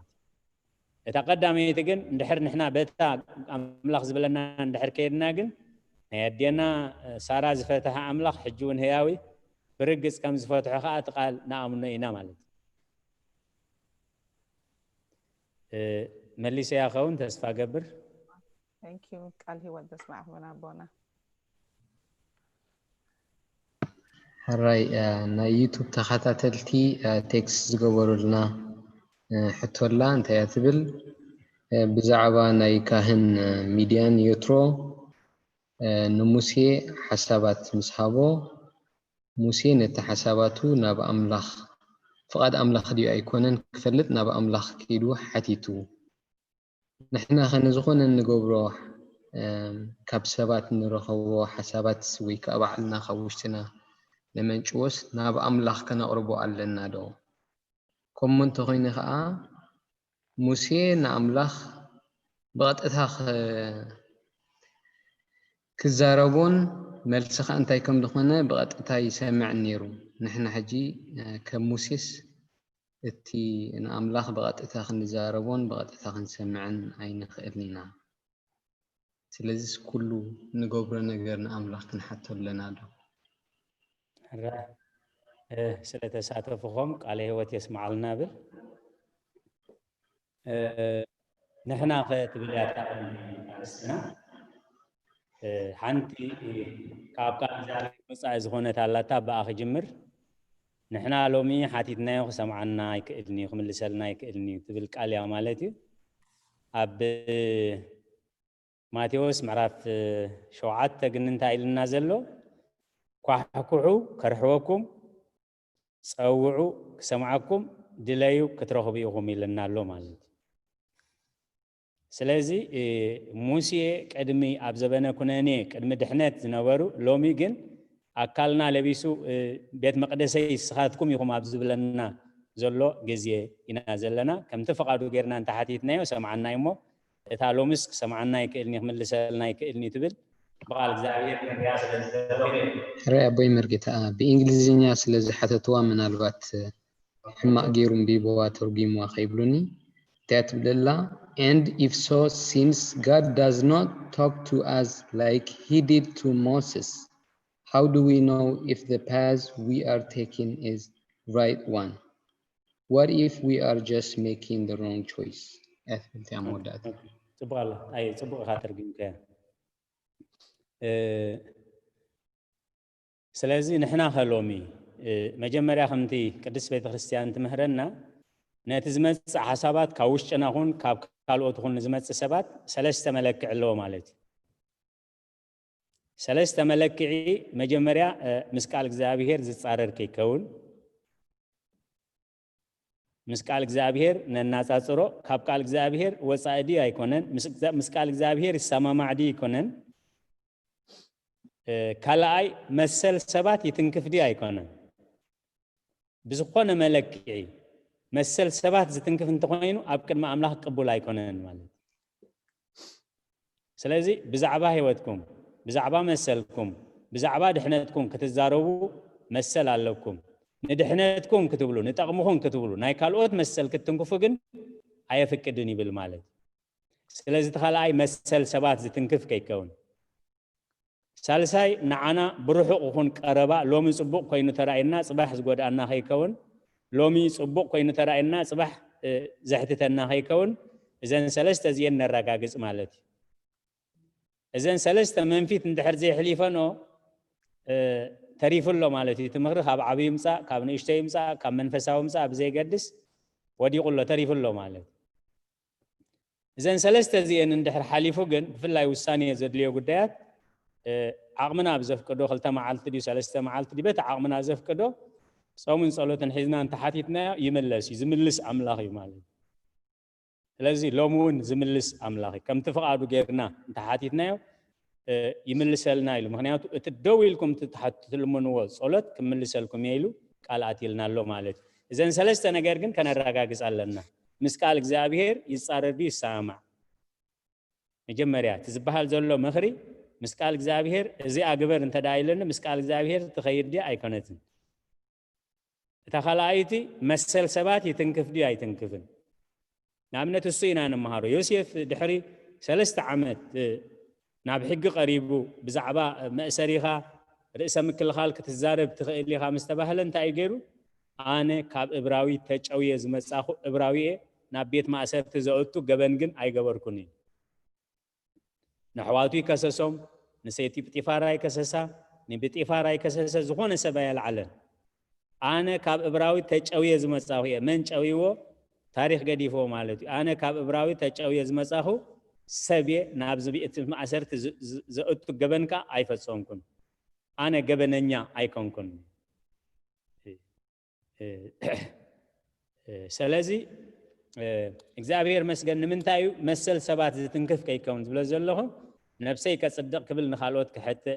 ነፍሰይ ናጻ ኸውፅእ ክብል ንኻልኦት ሰባት ኣብ ገበን ከእቱ እዚ ኣብቲ መንፈሳዊ ህይወት ኣይፍቀድን እዩ ኣይኽይድን እዩ ማለት ስለዚ እቲ ዝመጽእ ካብ ውሽጥና ዝመጽእ ኹን ካብ ካልኦት ዝመጽእ ምኽሪት በተን ሰለስተ ንሪኦ ምስ ቃል እግዚአብሔር ይኸይድ እዩ ኣይከይድን ሳልሳይ ካልኣይ መሰል ሰባት ይትንክፍ ድዩ ኣይትንክፍን ሳልሳይ ከዓ ንዓና ብርሑቕ ይጎድእ ድዩ ኣይጎድእን እዩ እዚአን ምስ ኣረጋገጽና ብድሕሪኡ ናብ ምንታይ ኢና ክንከይድ ፍቓድ ኣምላኽ ድዩ ንዕኡ ክገብሮ ዓቕሚ ኣለኒ ድዩ ንዕኡ ክገብሮ ድልየት ኣለኒ ድዩ እዚ ዝበሃል ዘሎ ግዜኡ ድዩ ማለት ኣብዚ ግዜ እዚ ክግበር ዘለዎ ኣብዚ ዕለት እዚ ክግበር ዘለዎ ድዩ ንዓመታ ክግበር ዝግብኦ ሎሚ ክንገብሮ ተፈቲና ዋላ ክግበር ተለዎ ከዓኒ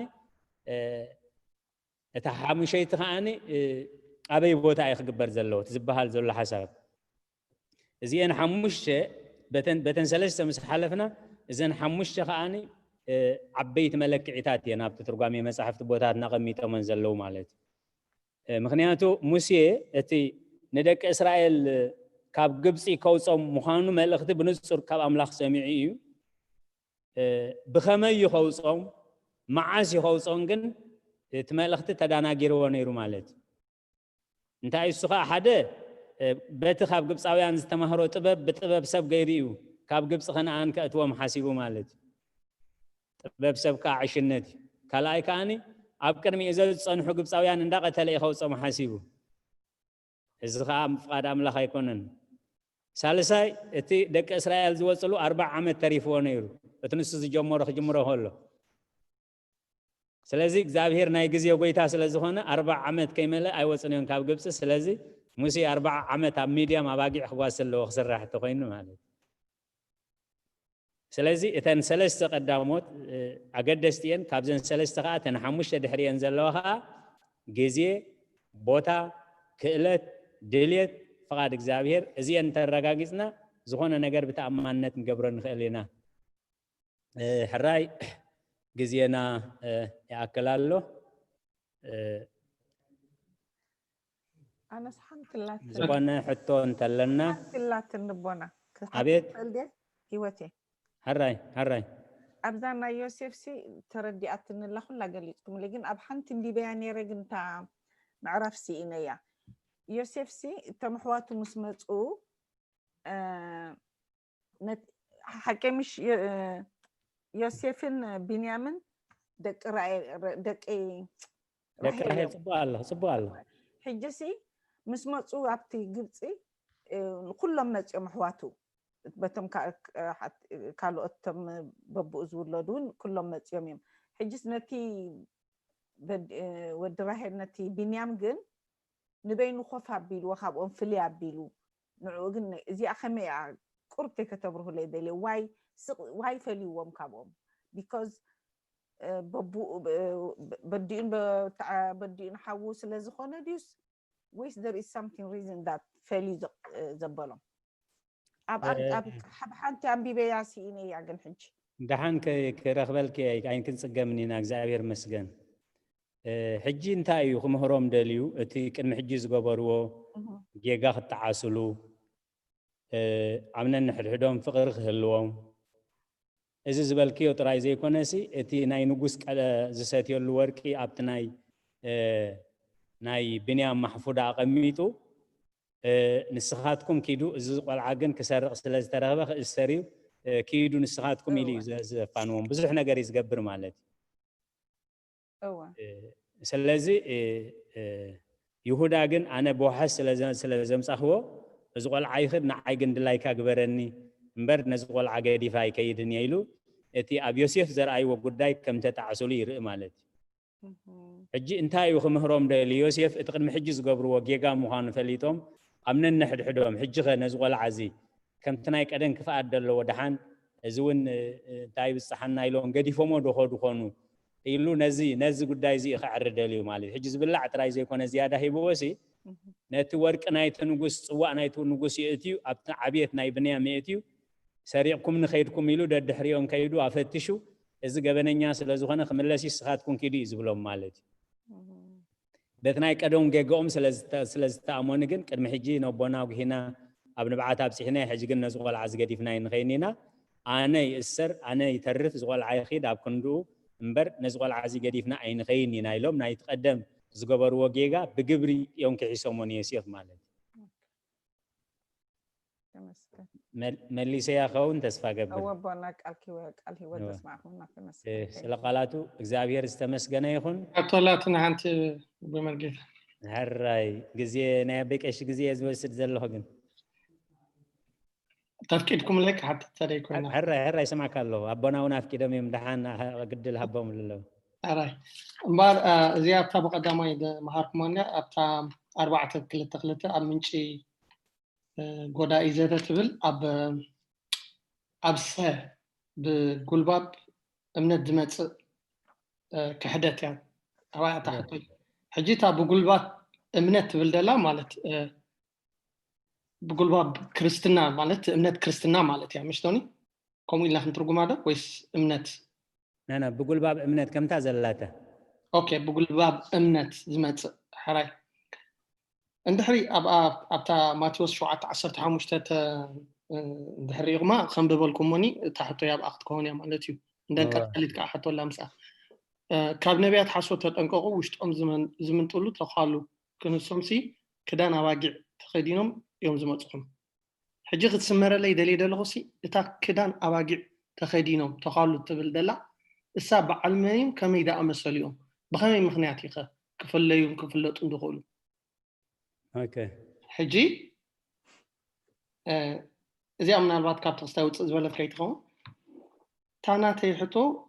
اب كبابينا اب بيتسبنا اب عرفتنا اب فتوتنا بشم امنت بزحات علو حجيب بزخونة أم محبراو نابرانا نراقب نمثالي أما عدت أكب أبزخونة بتصولت كجمرو دالي وين تجمر نسعى وين كا بزخونة ذات أساس بشم إمنت كتزارار بتغيل خابزحة متحف قدس إذا بخمي ناخون فتحو نخيل حجس من كمين لأنا فلت نخيل مستحف الشاخونة تعدلو ندحر إناية مالتي أبت حقي أبت محبراو نابرانا مالتي ساعتها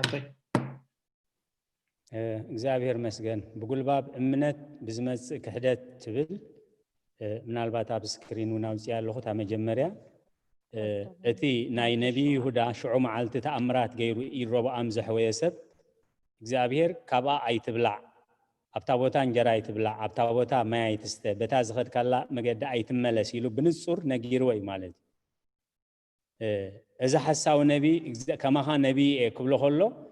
እግዚአብሔር በቃሉ ለይኽኒ በቃሉ አዚዝኒ እንድሕርክ እዘን ኮይኑኻ እግዚአብሔር ይዝእዘን ነበር ነብይ ይኹን አይትኹን ንስኻ ንዓይ ዝምልከት ጉዳይ አይኮነን ኢሉ ክነጽጎ ነይርዎ ማለት መጀመሪያ ተቀዳሚ ትርእስቲ ማለት እቲ ናይ አምላኽ ሰብ ቀሊል ሰብ አይኮነን ሽዑ መዓልቲ ጸልዩ ኢድሮብዓም ዘሕወየ ሰብ ምስ አምላኽ በቀጥታ ዝዘራረብ ሰብ ማለት أنا خما خان نبي أملاك جزاها أتوب بالعيو أستيو إلى النخبل خلو نو إخزابير بعلو خزارة بني خيلي زي أنا راتها مفتح مالت بدحري أنا بتخال عيت تقصي كاب نبيات حاسوت تتنقعو وشتوم زمن طلو تخلو خن السمسي كدانا باقي تخدينهم يوم زمسو بنوس صورة تنتقبارات أقميت وانا الله أب فيليبيسيوس معراف 4 حسابهم مدراويو كبرتهم أبنورمي أملاهم كبدومي مودعتها أطفأت مودعتو أنك أطفأتي بدحريو نحنا جنا هاجرنا بسماء سلزي أبزن مسمر زي أنا انتأتي أنا انتأتي خبزن مسمر زي أنا بحنت أناون نابو قم أخون كين اللهم عليه حجي التكباري زفرج مالت دايلو مدراو حسابهم مدراويو كبرتهم أبنورمي كبدهم أملاهمي مودعتو أنك أطفأتهمي هناتو بزحات صلاة مسكال كوينام سخماس يوميلو تي مننت بتركل تجلسي مالتي سلازي تاني مودعتها تغسي እቶም መልክዕ አምልኾ ዘለዎም ነታ ሓይሉ ግና ዝኽሕድዎ ኢሉ ብንጹር ኣብ ጢሞቴዎስ ከዓ ኣስፊሑ ምጽይወሎ ማለት እዩ ስለዚ ኣብቲ ማሕበራዊ ናብራ ኣብ ውራይ ድዩ ኣብ መርዓ ድዩ ኣብ ዝኾነ ጉዳያት ክንራኸብ ተደኣ ኮይና እቲ ጉዳይ ንኣብነት ናብ ቤተክርስትያንና ዝፍጸም ናህና ጉዳይ እንተደኣ ኮይኑ ንሕና ንመርሖ ሰማዕቲ ክኾኑ ክእሉ እዮም ማለት እዩ ንሳቶም ዝመርሕዎ እንተደኣ ኮይኑ ከዓኒ ንሳቶም ነቲ ጉዳይ ይመርሕዎ ንሕና ከዓ ከም ተሳተፍቲ ኮይና ንመጽእ ማለት እዩ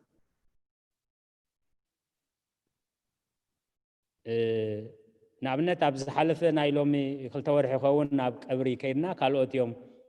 ዝመርሕዎ ነይሮም ቤተሰብ ኮይና ከይድና ማለት እዩ እቶም ዝመርሕዎ ዝነበሩ ከምቲ ስርዓቶም ገይሮም ወዲኦሞ ማለት እዩ ንዕኦም ስለ ዝምልከት ማለት እዩ ኣብ መወዳእታ ግን ቤተሰብ ከመስግኑ ስለ ዘለዎም ከም ቤተሰብ ኮይኖም ከዓ ኣቦና ከዓ ነቲ ቤተክርስትያን መልእኽቲ ነቲ ህዝብና ሓሊፎም ማለት እዩ ስለዚ ንኩሉ ስርዓት ስለ ዘለዎ እንድሕር ንክርክር ዘይኮነ እንድሕር ክንዘራረብ ፈቃደኛታት ኮይኖም ብቃል እግዚአብሔር ክንዛረብ ንኽእል ኢና እቲ ሕጊ ግን ከነቋናጽቦም የብልናን ኣብ እምነትና ኣብ ባህልና ኣብ ስርዓትና ኣትዮም ከዓ ከቋናጽቡ ካልእ ክገብሩ ኣይግባእን ከምኡ እንተገይሮም ከዓ ደው ከነብሎም ይግባአና ምክንያቱ ኩሉ ግዜ ካብዛ ቤተክርስትያንና እዮም ምንጭ ዝጥቀሙ ወሳቶም ካብዛ ቤተክርስትያንና እዮም ዝጥቀሙ ማለት እዩ ስለዚ እቲ ሐዋርያ ጳውሎስ ዝበሎ ናብቶም ዘይኣምኑ ብምስትውዓል ተመላለሱ ዘረባኹም ብጸጋ ዝተቃመመ ጨው ዝመልአ ይኹን ኢሉ ኩሉ ግዜ ህድኣት ክህልወና መጀመርያ ግን እኹል ፍልጠት ክህልወና እኹል ፍልጠት ስለ ዘይብልና ኢና እቲ ክጅምር ከሎ ናብ ኩራ ናብ ባእሲ ንጎይ ንሕና ኢና እዚ ከዓ እቲ ፍልጠት ስለ ዘይብልና ፍልጠት እንድሕር ኣሊና ግን ኣብ ቦታትና እኹል ዝኾነ መወከሲ ገዲፎምልና እዮም እንታይ እዮም ዝብሉ ቦታትና ግን ወዲ ዓሻስ ብበትሪ ይውቃዕ ይብሉ በትሪ ሒዙ ኸይዱ እቲ በትሪ ምስ ደርበዮ ጎራሓት ጥራይ እዮም ዝመፁቶም ተንኮለኛታት ጥራይ እዮም ዝመፁ ናብቲ ባይቶ በትሪ ዘይብሎም ማለት ስለዚ ሓደ ግሩህ ሰብ በትሩ እንድሕር ደርቢ ሪኦም ካብኡ ልዕል ኣቢሎም ብኡ ሃሪሞም ደርብዮም መኸዱ ስለዚ መን ዋና በትሪ ዝበሃል ማለት ስለዚ ወዲ ዓሻስ ብበትሩ ይውቃዕ ኢሉ ከምዚ ክንከውን የብልናን ንዝኾነ ሰብ ከነናዓእስ ንዝኾነ ናይ እምነት ትካላት ክንጻረፍ ወይ ከነናዓእስ እግዚአብሔር ከምኡ ኣይለኣኸናን ምክንያቱ እታ ብንፅርቲ ክንፈልጣ እግዚአብሔር ስርናይ ክንዘርእ እምበር ክርዳድ ክንምሑ ይኹን ክርዳድ ክንዘርእ ኣይለኣኸናን እዚኣ ናይ መልእኽትና ናይ ቤተክርስትያንና መልእኽቲ መሊሰያ ኸውን ተስፋ ገብር ሙሉእ እምበር ኣይንለይ ሕራይ ኣቦና ዳርጋ ኩላታ ግዜ የወሲደያ ኣቦና ኣለው ኣብ ማእኸልና ቃለ ምዕዳን ገይሮም ጸሎት ክዓጽውልና እዮም ካብታ ግዜና 3 ደቂቃ ተሪፋታ ዘላ 10 ደቂቃ እንተወሲዶም ነቦና ከዓ ክትዕገሱና ብቕሬታ ይሓትት ማለት እዩ እሺ አባና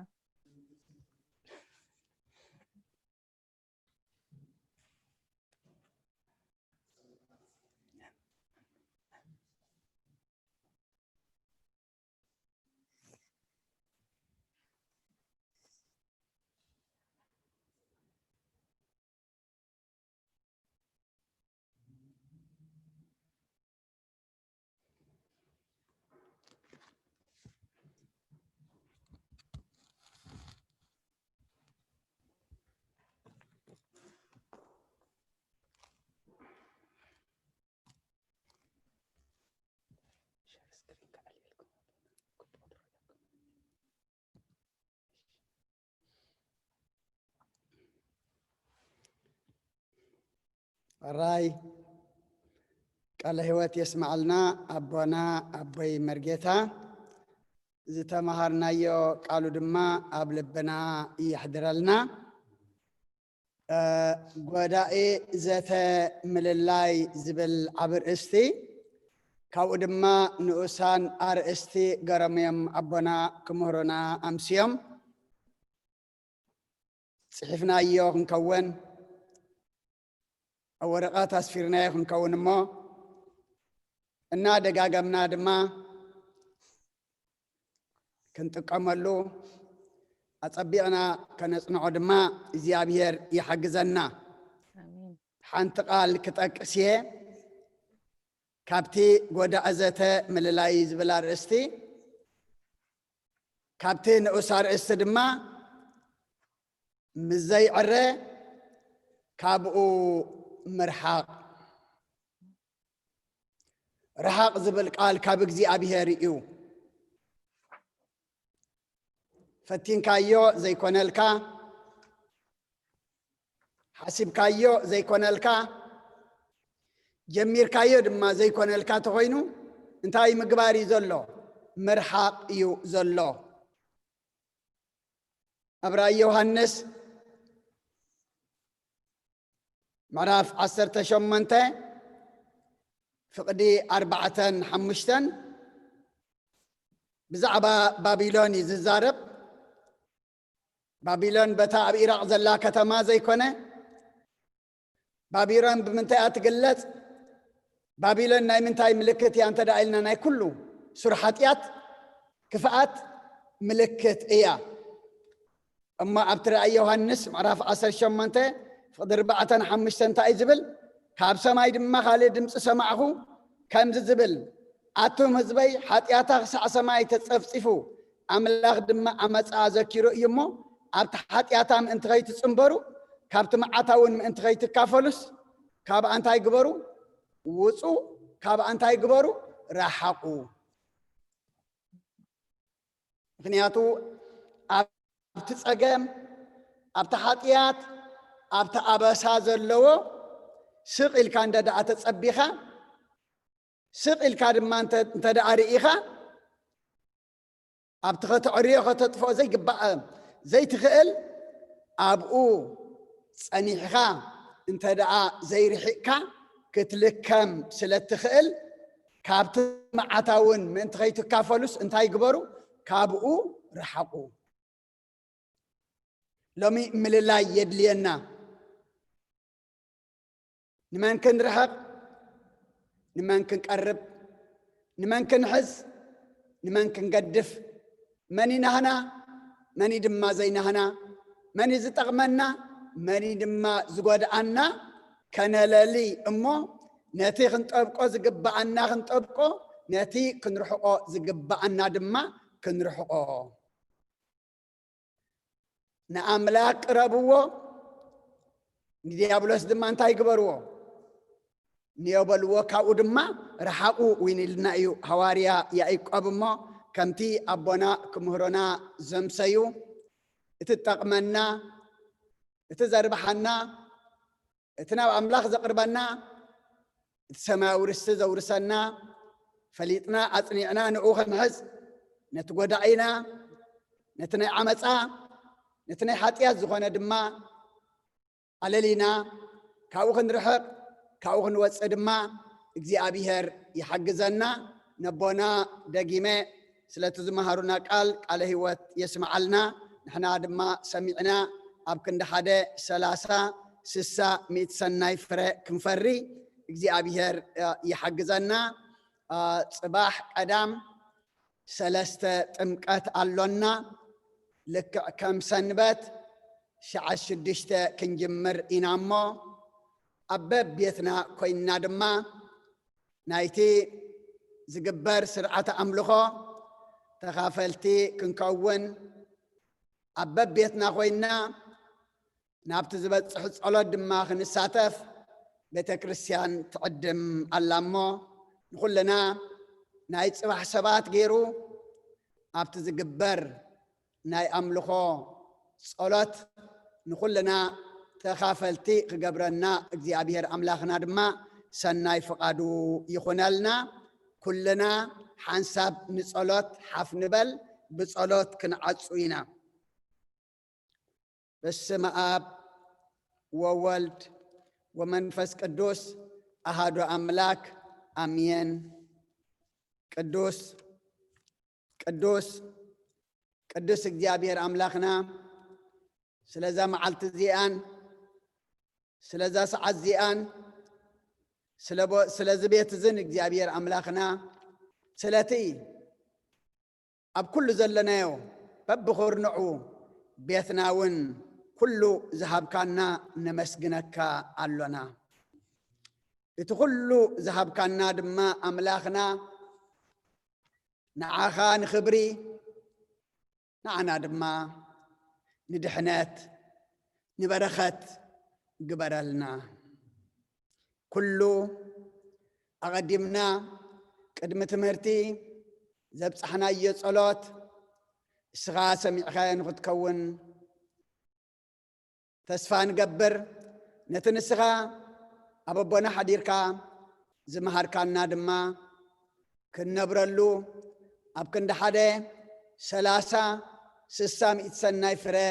كنفر يلو دما السخا ردعنا قالكا فرادينا كنانينا زي كونس قالكا مصدقينا من تخون كم قال كم برنا كم قال كم برنا كم قال كم برنا نزي منفسو مأدي سلا ذهب كاننا نمسكنكا كم تذهب كاننا كنت أملو دما أأمرنا خفتلنا كم زنعنا ذهب كاننا زي بلوم دما بزحات اللوم نسخابلنا قالكا زنافقو قالكا زسمعوام زدليو بزحات اللوم እግዚአብሔር أملاغنا اتأخلي بزحيو عييت جينا حيداتيوم نتوانا أخلي عييت انت كهب لمنو كم زبالكا ويت أخلي نسخا خمو عييتي ختبنا أقلقلت دما بكله حزب هذا الوقت بس حلنا بأقلقلت خادما نلمنكا نزبت أخانا دما نمسجنكا إذا زمان እግዚአብሔር أملاخنا ناي محرات ناي سلام ناي عرقي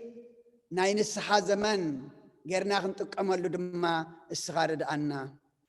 غزيه زي كنا خنطقملناس نحنا انت غزيه خنطقملو السغارد عنا بذا حدش عمت حدش لبنا حدش منفس حدش حيلي عدلنا نزي اب علمنا وريد زل حمام دما السخار حقلنا فوس محرت كال اخلنا بذا حمام زاكل بسراح بنابرا بدرار إلات زتجنقو بزحات اللوم እግዚአብሔር أملاخنا أبتجنقهم نسخا رهواخنهم أبتسئنتهم نسخا برختكنهم أبتزيبلهم نسخا دما مهلاوكنهم نعنا نزلنا كباخا يزلنا موسى لذهب كان دما نمسكنك نخلنا نعنا ندقنا እግዚአብሔር أملاخنا نزانا يفتن أوان مساجر أملاخي خمو أساجرنا مساجر أملاخي خمو أساجرنا مساجر أملاخي خمو أساجرنا نبت حمام زي كونس لعلة حمام لعلة غناتات سخام خانكا نبخا زت أمتها نفسات هبنا نبخا زنك عررا يعين ترم هبنا كبرخا زحسبا لباد دم هبنا كلهم وليدنا نعبيهم زلنا أوداتهم أوالدهم عبيتهم نعشتهم دما بارخلنا نعاخا زخونو قبرلنا نعاخا تخوينهم ننبسهم خونو نعانا خونو نحبرة سبب دما يخوني أممو ناتكاقرنا خنعبيهم دما نعنا مستير كان طبب كان قلت سألنا بولدهم زقهايو يحقو سلنا ولدهم زتفقوهم ملسلنا زودقو لدنا أتنسألنا زرحاقو أقربلنا زتقاقي دما نابتقو نعمة قدي ملسلنا أب إيدنا زلو دما كيتأفقو بتحيال إيد كاقركا قواسيلنا نفس الدينا نفس باريخا ولتا قبريل دما ناي نفس عرفتها بلنا مسبع على أبونا أبراهام أبونا إسحاق أبونا يعقوب أنبرلنا ندق نخلو بيتسبن فتوتن دما نبونا أيب زدبس كادبسلنا كابدا ما يموتن حزنن بخاتن دما سورلنا نحنا دما ندينا خنركب عنبر السايت متصنان يامو زي ما لعنا ايوهم خنمال زي قبرنا ايوه نقبر زي فصمنا ايوه نفصم دما ناي تقهات منفس عدلنا شللتنياتات زي كوننا سنتاي دقا صنعات قبرنا تقدست قبرنا سلاماويت معلتو عيد كان اغانا مسكنكا سلاماويت لي تحضير كادما ناي صباح سبات قبرنا بنادينا قدس رنقل مريم مالادنت بناي ملاقت ترادعنت بناي نبياتن هورياتن صادقانن سمايتاتن ጸሎታይ ትፈለየና ከምትን ሃዋርያት ዝመሃርካዮም ኣብ ሰማያት ትነብር ኣቦና እንዳበልና ንጽዋዓካ ኣለና ስምካ ይቀደስ መንግስትኻ ትምጻእ ፍቃድካ ከምታ ኣብ ሰማይ ከምኡ ድማ ኣብ ምድሪ ይኹን ናይ ዕለት እንጀራና ሎማ ሃበና احنا ንዝበደሉና በደሎም ከም ዝሓደግናሎም በደልናን ኣበሳና ንሕደገልና ካብ ክፉእ ኣድሕነና እምበር ኣብ ፈተና ይተእትወና መንግስትን ሓይልን ክብርን ንዘለዓለም ናትካ እሞ ኣሜን ኦ እግዝእትየ ማርያም بناي قدوس جبريل ملاك سلامتا سلام لك الله بحلنا خي دنجليخي بسقاخون دنجليخي أدي جابير صوات قويتا سراويت سلام لك الله نسخي كاب أنسي برختيخي فراكر سخوم برغيو وملتا تسقا جابير مساخيو وفستي دسوالكي حتياتنا خسر يلنا نفتو ودخي يسوس كريستوس منتانا محرات لمن لنا آمين يفتح ويشري اجزينا وأملاكنا مدانا يسوس كريستوس كان لك كان سريات يا دمساسي أبا ساول دولو بركسات برهان أنتم أوي كانت وأوي دي قنات أدو أنا سارو قصانات ببسمكم كونوا فتان ونصحنا يرسين سكلوان سمات زيو مهار النكسو سمع العصر تخلت زيو مهار النكسو زيو مهار النكسو زيو مهار النكسو زيو مهار النكسو زيو مهار النكسو زيو مهار النكسو زيو مهار النكسو زيو مهار النكسو زيو مهار النكسو زيو مهار النكسو زيو مهار النكسو زيو مهار النكسو زحلف محرنا بزمصد محلونا بعفون منفس قدوس بأنت أجزتنا مريم مهارنا كريستوس مل عصر تخلته بأنت أجزتنا مريم مهارنا كريستوس بأنت أجزتنا مريم مهارنا كريستوس بأنت أجزتنا مريم مهارنا كريستوس بأنت أجزتنا مريم مهارنا كريستوس بأنت أجزتنا مريم مهارنا كريستوس بأنت أجزتنا مريم مهارنا كريستوس بأنت أجزتنا مريم مهارنا كريستوس بأنت أجزتنا مريم مهارنا كريستوس بأنت أجزتنا مريم مهارنا كريستوس بأنت أجزتنا مريم مهارنا كريستوس بأنت أجزتنا مريم مهارنا كريستوس بأنت أجزتنا مريم مهارنا كريستوس ጸጋ ጎይታና ኢየሱስ ክርስቶስን ፍቅሪ ኣምላኽን ሕብረት መንፈስ ቅዱስን ምሳይን ምስ ኩልኹምን ይኹን ስለ ኩሉ እግዚአብሔር ኣምላኽና ምስጋና ይብፅሐዮ ብሩኽ ለይቲ ይግበረልና ኣብ ዘለኹሞ እግዚአብሔር ምሳኻትኩም ይኹን